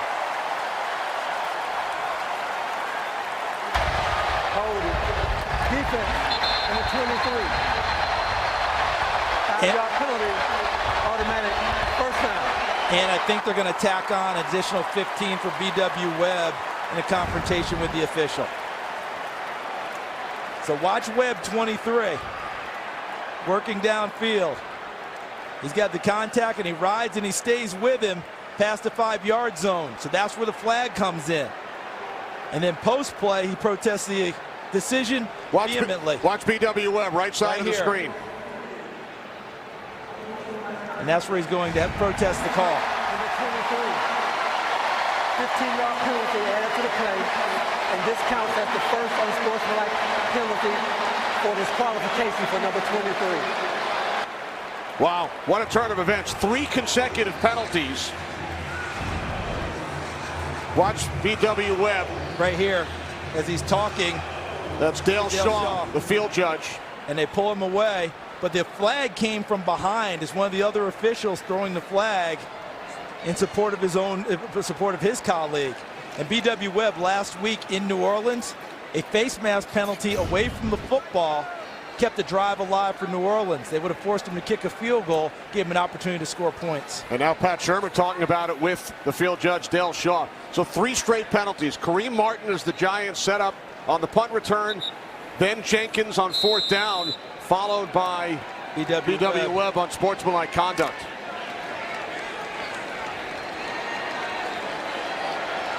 So after all that, the Panthers drive continues from the Giants' 16-yard line, 1st and 10.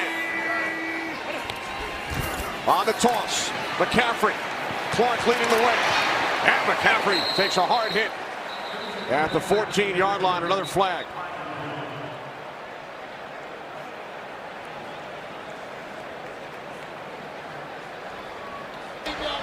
Illegal block in the back. Offense, number 67. 10-yard penalty. Replay, first down. That's the center, the 5-time Pro Bowler, Ryan Khalil. Don't get too many opportunities to call his name for anything negative. See him working right in here on number 52, Alec Ogletree. And what they got was he got that little push, and you see his arms extended, and the officials can see that out in open field as McCaffrey was trying to set up a block. You don't get too many penalties with Ryan Khalil, one of the best centers in the NFL. So 3 straight Giants penalties, and now a flag on the Panthers, forcing Carolina back 10 yards. Newton on 1st and 20. Fires. He was looking for Samuel.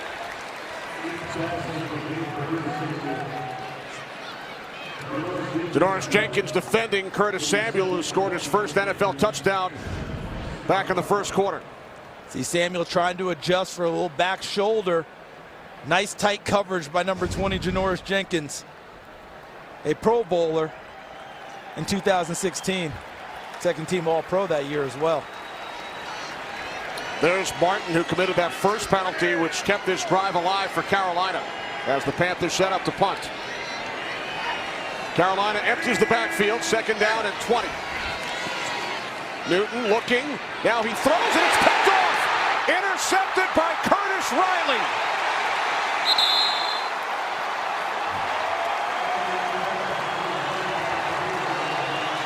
A huge defensive play after the Giants committed those 3 straight penalties. Panthers not able to come away with points.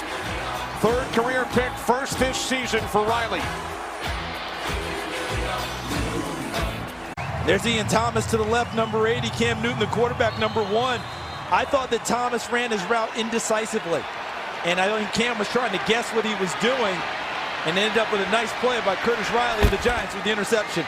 Giants start from the 22. It's Sterling Shepard who makes the catch for a Giants 1st down out to midfield. 3rd catch of the game for Shepard. Picks up 28. And this slant route has been good to them all game long. Whether it's Shepard, whether it's Odell Beckham, and Eli Manning delivers it expertly and allows him to catch it on the run and continue to get upfield with the straight arm against Dante Jackson.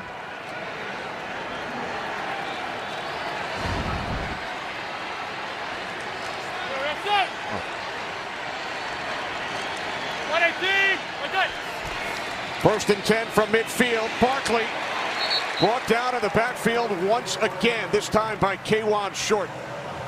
So when we go back to the interception, Ian Thomas running his route, the rookie out of Indiana. He's right here, number 80. But watch at the end of the route, watch his movements. Not very decisive. I think Cam Newton thought he was going to end up inside in front of Curtis Riley, the safety, and he threw it there to try and give him a chance to body Riley away. Instead, Riley was the only one home and comes up with a big play, and the Giants have momentum. Only the 2nd pick thrown by Newton this season. For the Giants, only their 4th takeaway. Thought it was a big one. 2nd down and 11. Manning complete. It's Shepard again. What a touch on the pass for Manning. So watch what happens here. Odell Beckham just stops to draw attention. He brings Bradbury up. That makes it a one-on-one route from the slot with Sterling Shepard on Captain Munnerlyn. Munnerlyn got him on the first series of the game. Shepard just got him back for a big one. 26-yard connection. 3 receivers set from the Carolina 25-yard line. Manning looking for Beckham. It is picked off by Mike Adams. So the Giants give it right back. Mike Adams, who grew up in the shadows of the Meadowlands. He's from Paterson, New Jersey. His 28th career interception. It wasn't that long ago that Mike Adams' eyes took him to the wrong place, and James Bradbury had to make a one-on-one play against Beckham in the end zone and knock it away. Remember, down in the goal line? Watch on this play.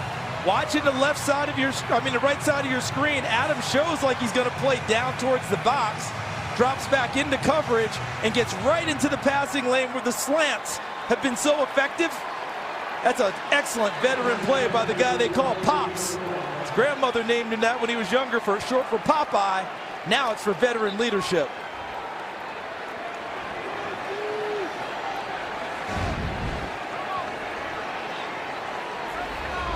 First interception at 151 pass attempts for Eli Manning. Only his second this year. So the Panthers take over at their 32-yard line. On the toss, it's McCaffrey. Snacks Harrison once again. He is a hard man to move, but he does a good job. Watch him right in the middle, number 98, right on the nose of Ryan Khalil. And look at him just fight through and ends up enveloping Christian McCaffrey. What he does so well, Kenny, is he plays with his hands. Talk about Harrison. It's not just his bulk. He uses his hands to separate from blockers and then go get ball carriers. Panthers empty the backfield, 2nd down and 12.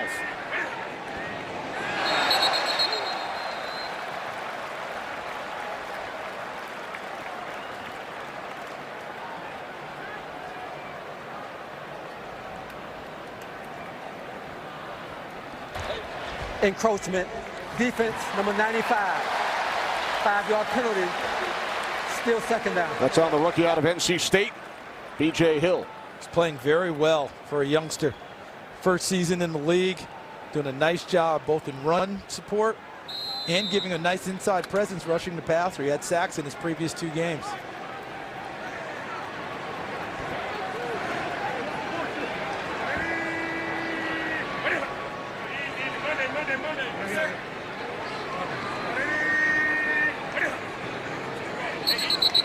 Long count by Newton. Another flag, this time a false start. False start. Offense, number 13. 5-yard penalty. 2nd down. That's on the whiteout, Jarius Wright to Los Angeles for a game break. Carissa. Thanks, Kenny. The Packers, it was 24-0 at half when Aaron Rodgers now connects with Lance Kendricks for the 1-yard score. The 2-point conversion, no good, so they still trail 24-14. All right, thanks, Carissa. Here in Charlotte, 4-point Carolina Panthers lead. 2nd down and 12 following the penalty.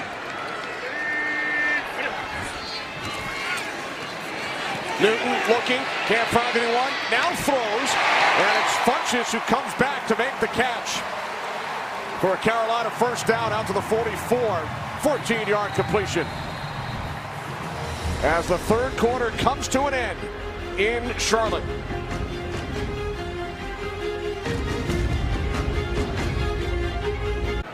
Sterling Shepard of the Giants taking out his frustrations. Yeah, very interesting because I don't think there was a wrong route. I think this might be the frustration being 1 and 3 and an opportunity going by the wayside. But look who was playing peacemaker. Odell Beckham Jr. trying to calm down his teammate. First play of the 4th quarter. This is Jarius Wright. And it's B.W. Webb who committed that personal foul, which cost the Giants 15 yards back in the 3rd quarter. He makes the tackle. Watch him here in the slot. This is a really nice play because he got his composure back quickly. Just played off of the attempted block by Torrey Smith. Upset after the last set of calls went against him. Got his head back together and came up and made a very nice play in the open field. The unsportsmanlike conduct call on Webb earlier did not lead to Carolina points. Both teams were in field goal range on their last drives. Panthers were at the Giants 26 before the interception. Then the Giants were at the Panthers 25 prior to their pick. That pass intended for McCaffrey would have been his first reception of the day. So it is now 3rd down and long for Carolina. Only 2 3rd down conversions combined in today's game. And you go to any NFL facility, and you and I both are fortunate enough to do it every week, right? What does every coaching staff tell us, both offense and defense, how important third down is? And today it's been dominated by the defenses. And every third down is different. You could have a third down and 1, third down and 13. Always goes into that same stat, which is unfair in a way, but that's how it goes. This pass is nearly picked off by Landon Collins, and now a flag. Funchess still down. Funchess 17 in white, running his route. That's Jenkins 20. And look at the convergence. Thomas 31, Collins 21. Not sure what the flag is about. Let's see. There it is. That's what's good. That's where I think the flag's coming, is Collins' head. Unnecessary roughness. Defense, number 21. Contact on the defenseless player. 15-yard penalty. Automatic first down. Now, Jerome Boger announced 21, but it looked like 31. Michael Thomas. See, to me, Collins is inadvertent because he's trying to make the play. If you're making the call, Thomas 31 over the top, but I don't like the call at all. I think everyone's going for the football, and to me, it's inadvertent that their heads end up coming into it.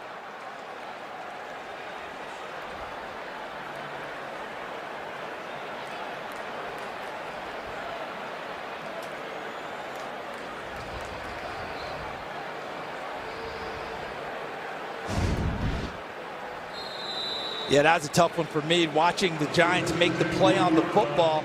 No one leads with their head. No one does anything. That's a tough one. To me, that's just an excellent defensive play that they're not going to get credit for. First and 10, 44-yard line. It's McCaffrey, and he's bottled up. Kareem Martin, first Giant in on the tackle. No gain. If you go back to this play, to me, the reaction of the three Giants converging on the football, inadvertent, they're going to call it. It should have been, if you're calling it at all, it's 31 Thomas coming over the top. But he's not really, to me, that's not really head-to-head contact. His hands were leading way out in front of his body. To me, there should have been no call on that play. Just an excellent defensive job by New York. Second and 10. Newton's pass caught for a first down, and more by DJ Moore. Collins finally brings him down inside the 25-yard line. And if you are a Carolina Panthers fan, expect to see more and more of number 12 worked into the offense. The Giants have run the slant to great success. Here comes one by Carolina. And what did I tell you in the first half about the scouting report of DJ Moore? What makes him so valuable? As soon as he catches the ball, he becomes a running back. And look at him running with force and purpose to pick up extra yardage. 24th overall pick, 2 ahead of Calvin Ridley, off to a terrific start in Atlanta. First and 10 from the 24. McCaffrey runs it to his own man, the right guard, Trey Turner. It's pretty good form tackle by Trey Turner, number 70, but it's not one he wanted to make, because there was a hole there for McCaffrey. Watch McCaffrey on the cutback. He sees the opening, and Turner, trying to block on number 55, Ray Armstrong, gets stood up and knocked backwards into his own ball carrier and halts his progress. See, that for a former safety, he's turned around and got a little force to him, doesn't he, Ray Armstrong? Sure does. Ninth play of this drive. Second down at 11. McCaffrey on the jet sweep inside the 20 and then knocked out of bounds. As we head for another game break, Carissa. Sector. Thanks, Kenny. Steelers up by 10 in the fourth, when this is a way to quiet the critics. Antonio Brown, the recipient of this 47-yard touchdown pass from Ben Roethlisberger, his second on the day. Steelers up big, 34-17. And Carissa, we're seeing Antonio Brown work on all kinds of dances. We see him on the commercials, see him now in the end zone where he felt like he belonged a long time ago. And if Pittsburgh wakes up on offense and gets their defense settled in, then AFC North is going to be a heck of a fight. Third down and 5 with the play clock winding down. Caught by McCaffrey inside the 5 to the end zone. Touchdown.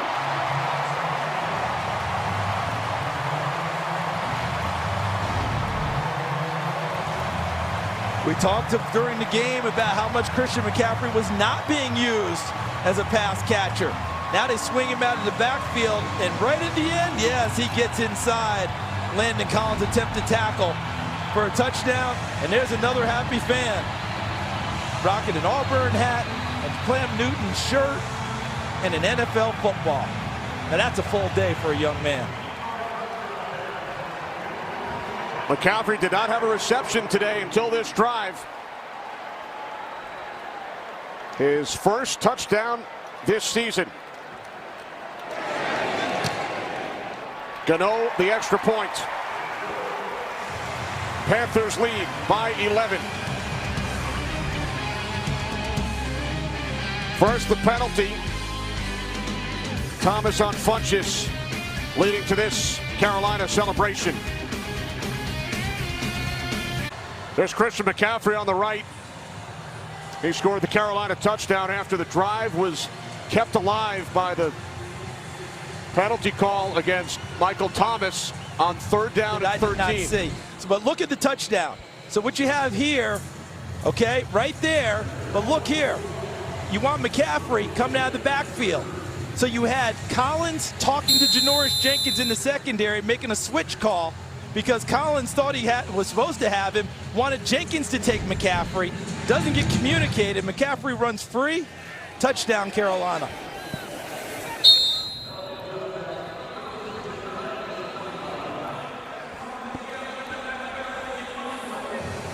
Giants trailing by 11, start at their 25-yard line. They both scored touchdowns today. And look what you've got. Rushing yards, McCaffrey here. Receiving yards, Barkley here. Total yards, Barkley here. And then total touchdowns is a push. Both of them, big impact on their offenses. Both drafted by Dave Gettleman. Now the general manager of the New York Giants, the previous general manager, the Carolina Panthers, got an all clear on his cancer diagnosis just this week. Wonderful to see Coach Gettleman again. Absolutely. Former high school coach. Yeah, I played against Coach's teams twice. My high school team did. We won both of them, and Coach Gettleman's still upset about a certain two-point conversion. Oh, he remembers. We'll get into that later. He remembers every play for those games. 2nd and 9 for the Giants. Again, Pat Shermer telling us yesterday, we have to score more points. Giants have gone over 2 seasons without reaching 30. They need at least 28 today. Trailing by 11 in the 4th quarter. Manning's pass picked off. It is Mike Adams again.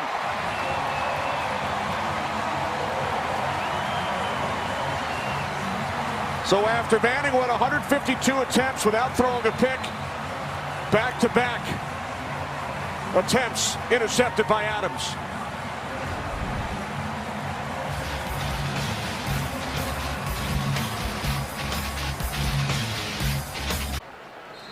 He's from the same hometown as former Giants star Victor Cruz, 5th career 2-interception game. Mike Adams said he had about 30 friends and family members traveling down for the game, and he warned them, you better be rooting for the Panthers.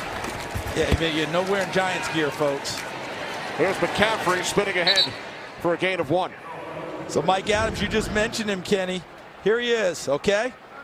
And Sterling Shepard, number 87 in blue, watch where the route is run. He runs it out in here. You get the sense that Eli Manning thought the route was going to be more in here. Because look where the ball is. And Mike Adams reads it very well, slides out to the outside, and gets his 2nd pick of the day. I think all of his friends are happy to be in Panthers gear now, Kenny. They lead by 11. Panthers have scored 2 of their touchdowns off Giant turnovers. Now the screen to McCaffrey. And he's tackled by B.J. Goodson. No gain on the play. Down to Pam.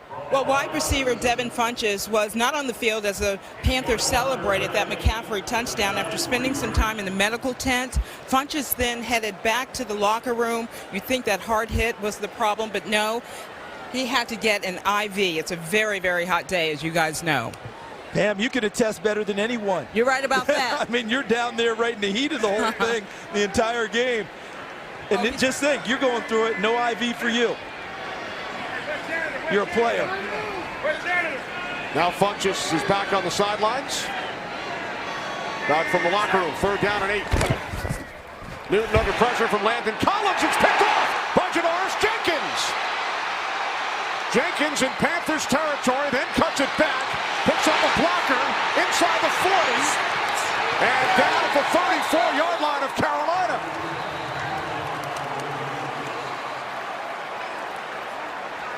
So Cam Newton, like Eli Manning, throws his second pick of the second half. And this one, it starts with Landon Collins' pressure from the safety position. Number 21 right here. Now watch him come at Cam Newton. Right there. And he jumps over the attempted block by Christian McCaffrey and knocks Cam Newton off stride trying to hit Ian Thomas.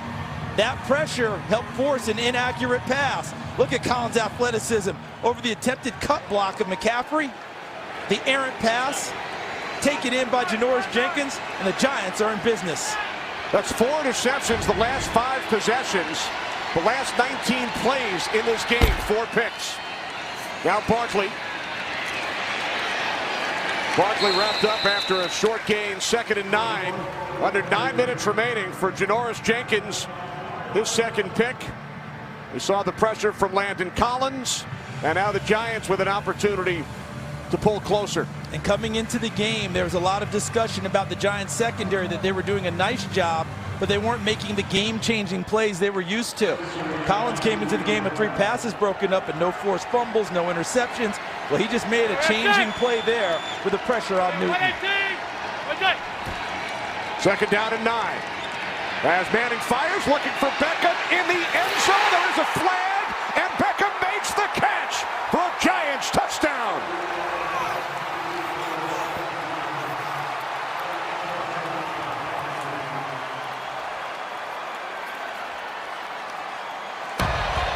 Illegal contact. Defense number 59. That penalty is declined. The result of the play is a touchdown. For Odell Beckham Jr., his first touchdown reception in 364 days. Go back to our Fox kickoff show earlier today. Michael Vick, former NFL great quarterback, he said that at some point in this game, the Giants just have to push the ball downfield and give Odell Beckham a chance to make a play. And they did exactly that with Eli Manning putting it out there and Beckham making the play, and the Giants will now go for 2. If they are successful, it would pull the Giants to within a field goal.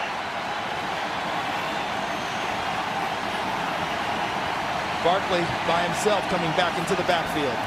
Off the fake to Barkley. Manning directing traffic, throws, and they convert. Rhett Ellison on the 2-point conversion.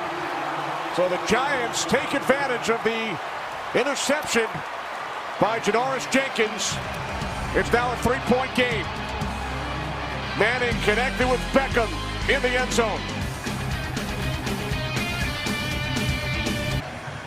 Both teams have turned it over twice in their last 3 possessions, and they've also both scored a touchdown. Wild second half. We had that stretch of 4 interceptions in 19 plays. And to me, this game now is in the hands of the New York Giants defense. Momentum took clearly on the side of the guys wearing the blue jerseys. Can they make it stand up here? Big drive for Carolina coming up. With just over 8 minutes remaining, Panthers start from their 25. First, it was Curtis Riley, his first interception of the season. Then Mike Adams. Adams again. And then Janoris Jenkins setting up the Giants touchdown. And don't forget the stop that the Giants thought they had on 3rd and 13 and the big penalty call against Michael Thomas. They kept the drive alive and Carolina got into the end zone. So let's see what Carolina fashions here. And to me, this is where Greg Olsen is really missed by the Panthers. A terrific possession receiver that Cam Newton trusts. 3-point game. 1st and 10, 25-yard line for Carolina. Newton drops back to pass. 2 flags are thrown as Newton throws it away. And another flag. As Newton wound up on the ground. I think the Giants were about to get a holding call against Carolina, and they just negated it with the hit on Cam Newton. Looked like Chris Clark, the left tackle, had grabbed hold.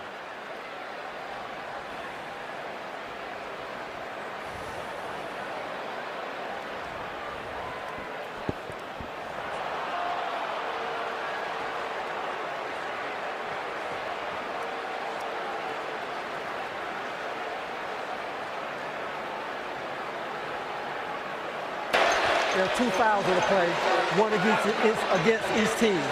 Holding, offense, number 74. Personal foul, roughing the passer. Defense, number 72. These fouls all set. Replay, first down. Okay, so the hold happens right here. Okay, that's holding number 95, the rookie B.J. Hill by Chris Clark. Now as Cam Newton tries to escape, gets rid of the football, and the contact by Kerry Wynn is up high, and that's where the call comes from Jerome Boger. You see the official right on the spot looking right into the play.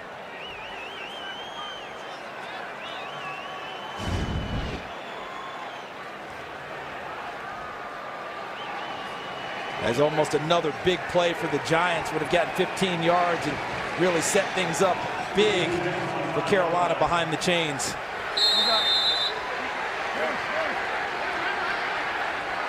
Exactly 8 minutes on the clock. McCaffrey comes in motion into the backfield. 1st and 10 from the 25-yard line off the fake to McCaffrey. Pass caught, taken out to the 30-yard line.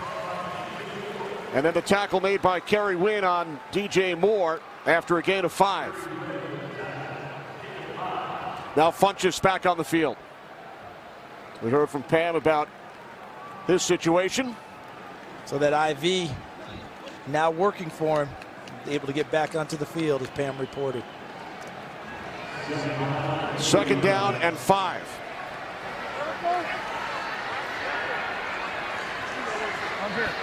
Three receivers set. McCaffrey set up to the right of Newton.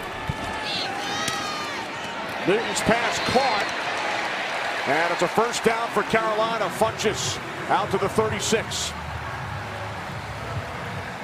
That was very simply what Cam Newton likes to say about Devin Funchess. That was a big boy catch. Because Funchess is 6'4", 225. I think he's a little bit bigger than that. Just went right into the teeth of the traffic, makes the catch, possesses the ball, and uses his body to gain that extra additional yardage for a 1st down. His team leading 4th reception today. Under 7 minutes remaining. Carolina leading by 3. Manhurts shifts into the backfield. From the 36-yard line, it's Newton after the fake to McCaffrey. And Newton forcing his way forward, knocks over Curtis Riley. He'll be marked down just shy of the marker after a gain of 9.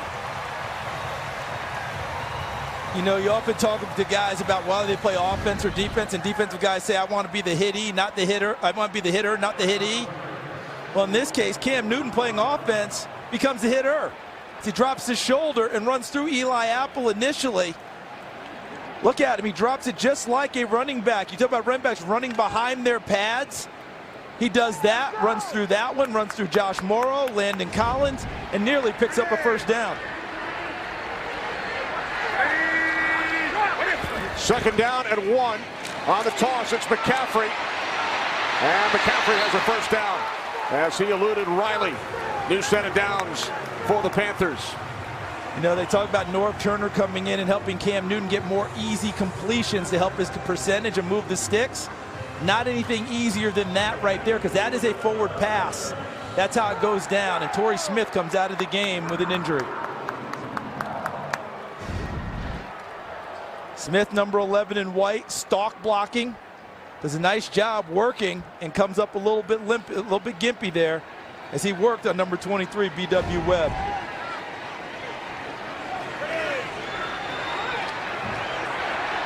Now, Josh Morrow gets off the field in time. Giants would have had 12 men. Newton across midfield. And then he's tackled by Jenkins at the New York 46. We have 5 minutes remaining to Los Angeles. Kurt. I want to get you fired up for America's Game of the Week. That's what Malcolm Jenkins is doing for his Eagles team right now. Philadelphia and the Vikings in a rematch of last year's NFC title game. It comes your way when you guys are done with the Giants and the Panthers. Kenny, Charles, and Pam. All right, thanks, Kurt. Pat Schroeder was a part of that NFC Championship game. He was the Vikings offensive coordinator, and the Eagles will be the Giants' next opponent in 4 days. Second down and 3. McCaffrey. B.J. Goodson made the tackle. Just short of a Carolina first down. Giants have all 3 of their timeouts as we approach 4 minutes remaining. Panthers lead this game by 3. And they're going to bring in another extra an extra offensive lineman, Amini Silatolu, number 65, comes in to give him a little more heft across the front. North Turner behind the glass, Panthers offensive coordinator. 3rd down and inches. It's Newton on the sneak. What a push by the Giants front. It will depend on the spot. Tremendous surge by their defensive line. B.J. Hill, the rookie out of North Carolina State.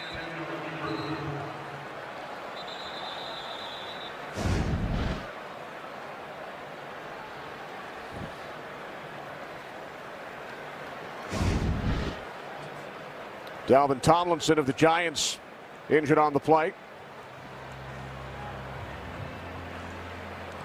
We'll be back in 30 seconds right after this message. Ryan Khalil shaken up on that last play. Dalvin Tomlinson of the Giants was shaken up as well. And this is a guy they can ill afford to lose. Watch the surge, though, from the defensive front of the Giants. They always talk about the leverage and low man winning the battles. They got in underneath the blockers of Carolina and made it very difficult for Cam Newton to run the sneak. You see Hill there. You also see coming in Ogletree, 52. 93 up front. Also making a nice play, B.J. Goodson coming off the bench. And Ryan Khalil, who they missed most of last season with some shoulder injuries, shoulder and neck. They can ill afford to lose their 5-time Pro Bowler, but Tyler Larson, a capable backup who's played a couple of games starting at guard. Now, you just saw right there what you worry about, though, with a new quarterback and center, right? The exchange. How much have you worked on it? Larson's played guard mainly this season. Filled in for Khalil last year. Panthers come up short on the measurement. I think I would be surprised if they don't go for it here, just because of Ron Rivera's past history, and he wants to try and close them out right now.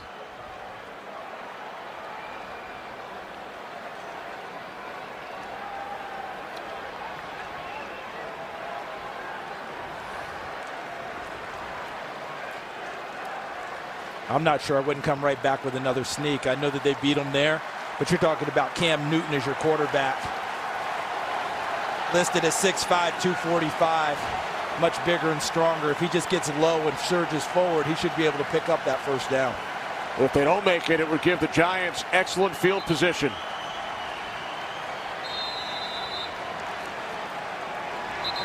Timeout taken by the Giants.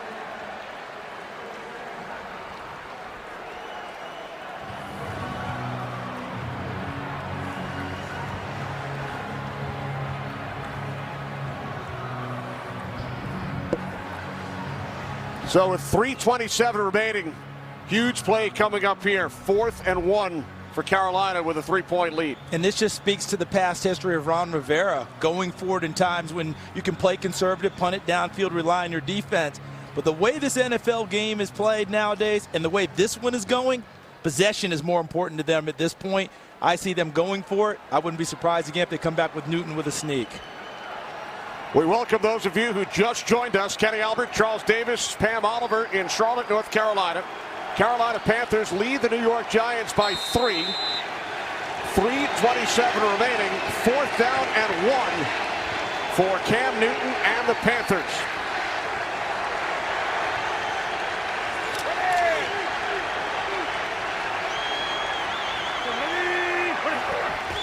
On 4th down, Newton looking to throw. It is caught for first down and more by Jarius Wright.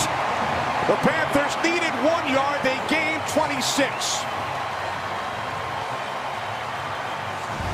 Well, so much for the sneak from Newton. And not only that, he doesn't even opt for Christian McCaffrey in the flat immediately. He goes for the second level throw to Jarris Wright, who came over from Minnesota and is known as a third down chain mover.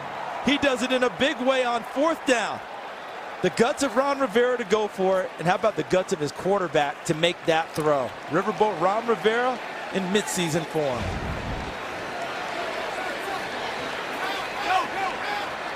Play clock winding down. Panthers get the snap off in time from the new center. Paulo Larson for the injured Ryan Khalil. The handoff goes to C.J. Anderson. And now the Giants will use their second timeout. And real quick, Kenny, a byproduct. They forced the Giants to use a timeout before that fourth down play. That helps Carolina. Giants have only one remaining. 7-point Carolina lead at halftime. 4 turnovers in the second half. Mike Adams with the interception. His first of 2. Then Janoris Jenkins leading to a Christian McCaffrey touchdown. Odell Beckham Jr. with his first touchdown reception of the season for the Giants. And that pulled New York to within 3.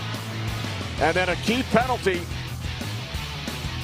That's Kerry Wynn on Cam Newton. And that one, I think, was for where the hit was delivered. And Jerome Boger, the official, right on the play, up high. That's going to draw a flag every time against the quarterback. 10th play of the drive for Carolina. Second down and 8, 16-yard line. Off the fake to Anderson. Newton is pulled down by Connor Barwick. Back at the 21-yard line of the Giants. Use their final timeout. All they're thinking, can we force a field goal attempt? That's the key for the Giants here. Keeps them in it.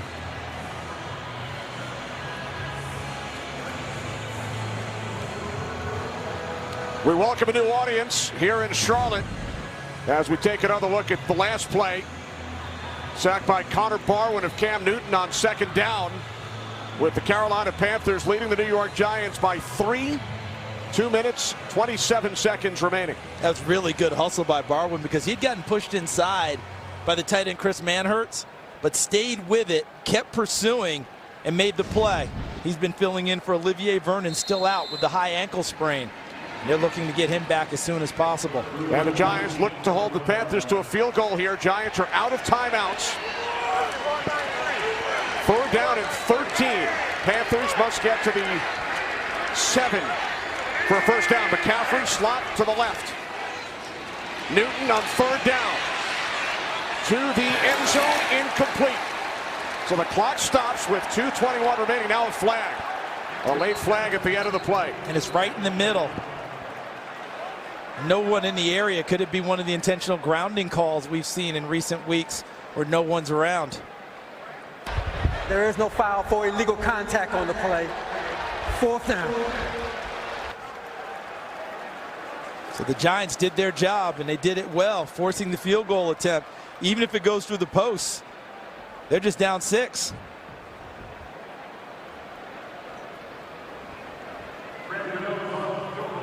Tell you what, there's been a lot of adversity for New York today, and they have fought and scrapped their way to continue to be in this game. This will be a 39-yard attempt. Gano has connected twice from 47. He's made 33 straight from inside 50. From the left hash, Gano's kick is good. 6-point game. Giants will get the ball back. It's been a big day for Odell Beckham Jr. of the Giants. A touchdown pass to Saquon Barkley, 57 yards in the second quarter. They celebrate. And then Manning hits Beckham in the end zone here in the fourth quarter from 33 yards out. His first touchdown reception of the season. So a passing touchdown, a touchdown reception, and at least 100 receiving yards. First time since Mark Clayton of the Ravens back in 2008. Pretty impressive. And he's also returned punts. Had an issue on one of them, which led to a Carolina touchdown. an opportunity, obviously, for the Giants to get off the schneid at 1-3 start. You've mentioned it before. They played Thursday night against Philadelphia. Short week. A big week for the Giants, but they have a quarterback who's been there before. This opportunity to take his team downfield, it's have now arrived again for Eli Manning.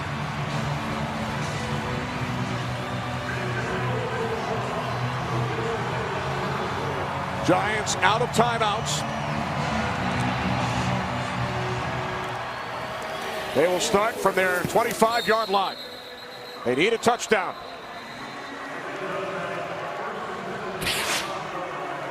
Cam Newton, 2 touchdown passes, 2 picks. McCaffrey, 57 yards on the ground and a touchdown reception.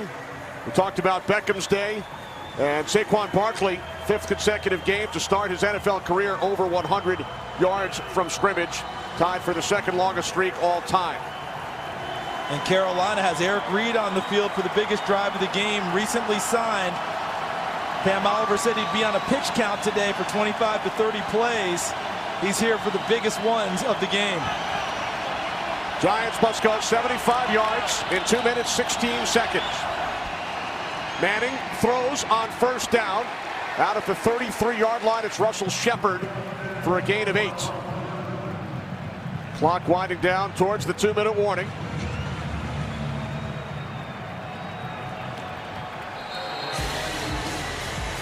So Manning will head over to the sidelines, looking to lead the Giants on a game-winning drive. Carolina Panthers by 6. Carolina led by 7 at the half. It is now a 6-point game. Giants with 2 minutes remaining, no timeouts. 2nd down and 2 from their 33-yard line.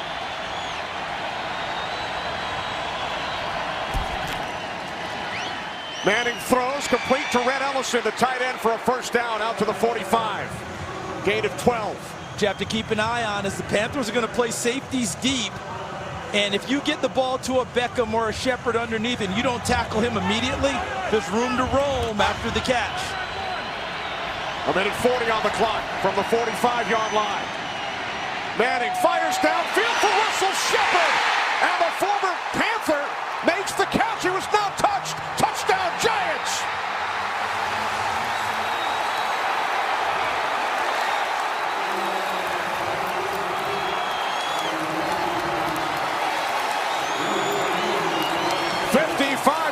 From Eli Manning to Russell Shepard.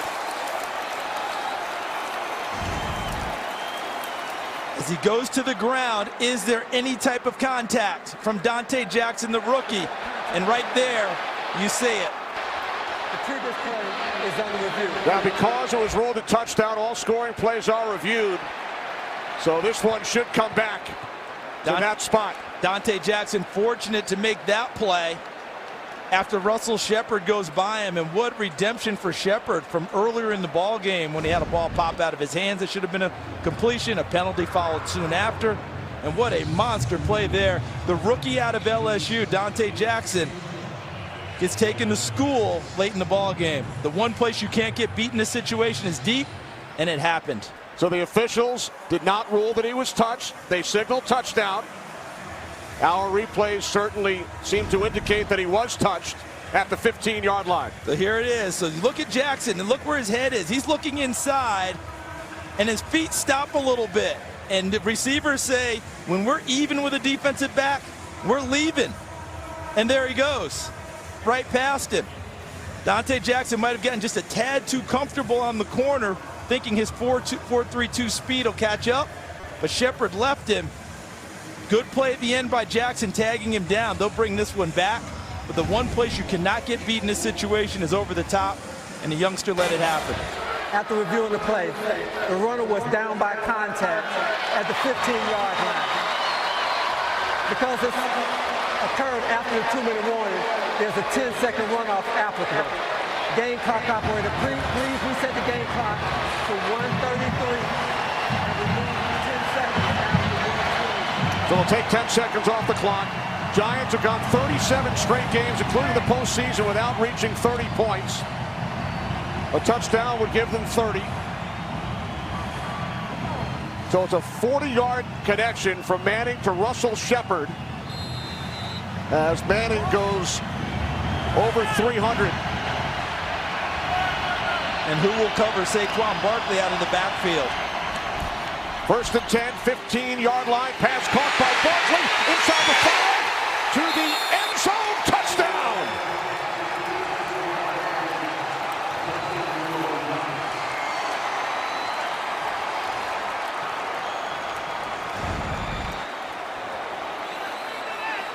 Look at him going airborne. If you're an action sport person, what do they call that, Kenny? Getting big air? Look at this. Ball inside the pylon, I do believe. Beautiful angles. We've got such great people working. The camera works phenomenal, and that ball looks like it's inside the pylon. Let's see how it's ruled. Ruled a touchdown on the field. Confirmed. Extra point coming up with the game tied, and Barkley shaken up.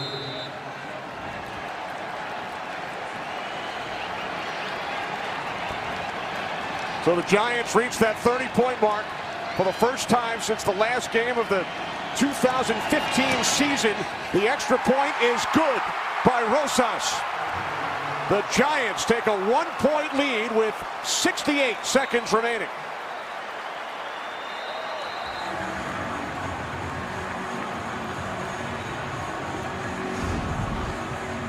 So Barkley, 26. Watch him come out of the backfield. Who had to cover him? Well, they had Shaq Thompson, excuse me. That's number 94. Efe Obada, a defensive end, trying to drop into coverage. Red Ellison occupied Michael Adams, number 29.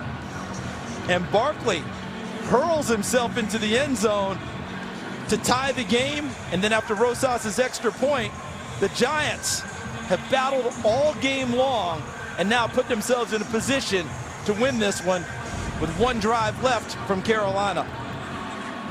Last time the Giants scored 30, Tom Coughlin's final game as their head coach in a loss against interim head coach Pat Shurmur and the Philadelphia Eagles.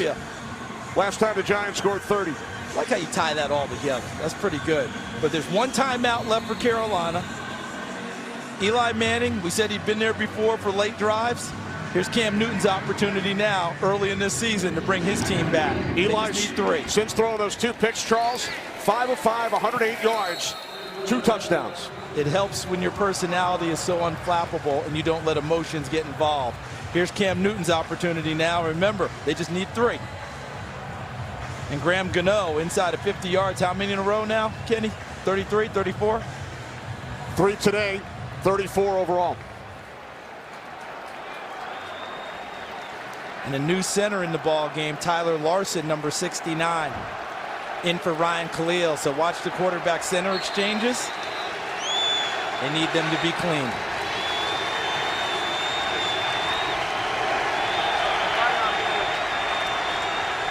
From the 25, Panthers need to get it to field goal range with 1:08 remaining in regulation. Newton under pressure. And Samuel unable to make the catch. Newton took a hit from B.W. Webb. Don't expect James Betcher, the defense coordinator of the Giants, to totally just sit back and let Cam Newton stay in the pocket and throw. You just mentioned there B.W. Webb, a cornerback, the nickelback, came right at Cam Newton as a free runner to put pressure on him. They're not going to let him just sit back there and survey the field. They're going to want him to make quicker decisions and hope to cover downfield as they just did there.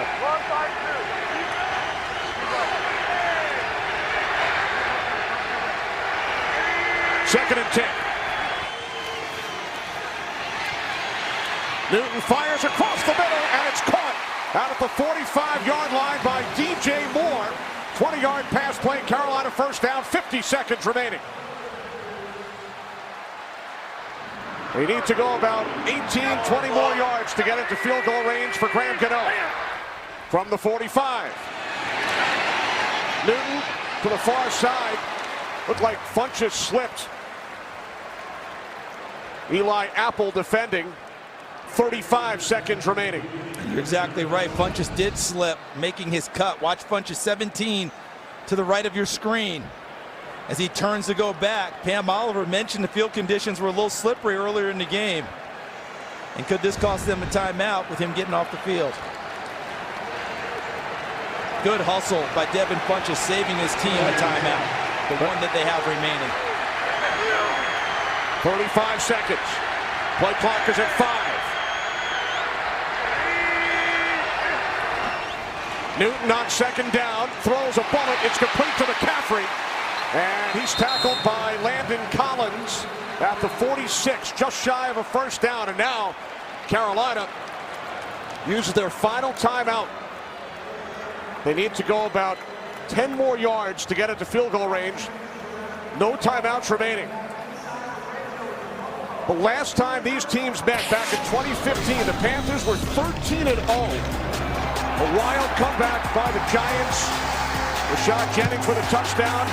Gano had a field goal blocked by Dominique Rodgers-Cromartie. Then a Panthers miscue. Manning to Beckham for a touchdown. And then Gano would connect on the game winner from 43 yards out as the Panthers went to 14-0 on the season. Yeah, on their way to a Super Bowl appearance, 15-1 regular season. Super Bowl 50. Lost to Denver out in Santa Clara. Third down and 1. No timeouts remaining. 30 seconds on the clock. Here is McCaffrey, and he picks up the first, but the clock is running. They're going to have to hustle now. Carolina's got to find a way to get back to the line of scrimmage. They can't stop the clock. Line of scrimmage, the 45. Not yet in field goal range. Newton will spike it with 11 seconds remaining. It'll be second down. That inside call to McCaffrey with no timeouts left is the one that's a little bit puzzling. Obviously, if it pops, you're a genius, but in that situation, a risk reward. Because look at the amount of time that drops down. That was 30 seconds, I believe, when they started that play. Now this was McCaffrey picking up the first down. McCaffrey picked the first down. Remember, folks, it's not like college football. A first down doesn't stop the clock to reset the chains. And our yellow line unofficial. Looked like he just got there. But now only 11 seconds remaining. Carolina not yet in field goal range. Newton throws out of bounds. Down to 6 seconds. Here comes the field goal unit. Line of scrimmage is the 45, so this would be about a 63-yard attempt. Gano's career long is 54.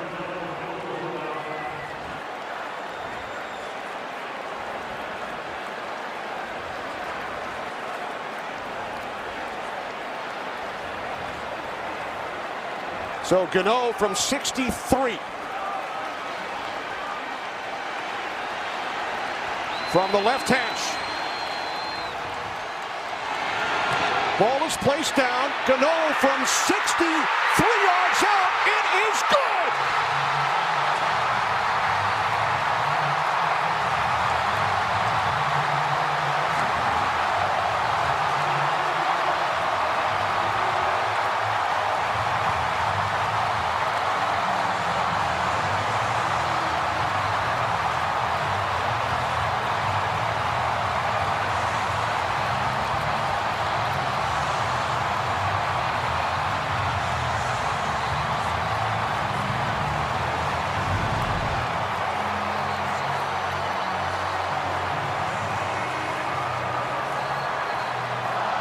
Graham Gano connecting from 63 yards out. A day that started with the Panthers introducing their special teams. They scored a special teams touchdown in the first half, and now a 63-yard game-winning field goal. Time now for America's Game of the Week.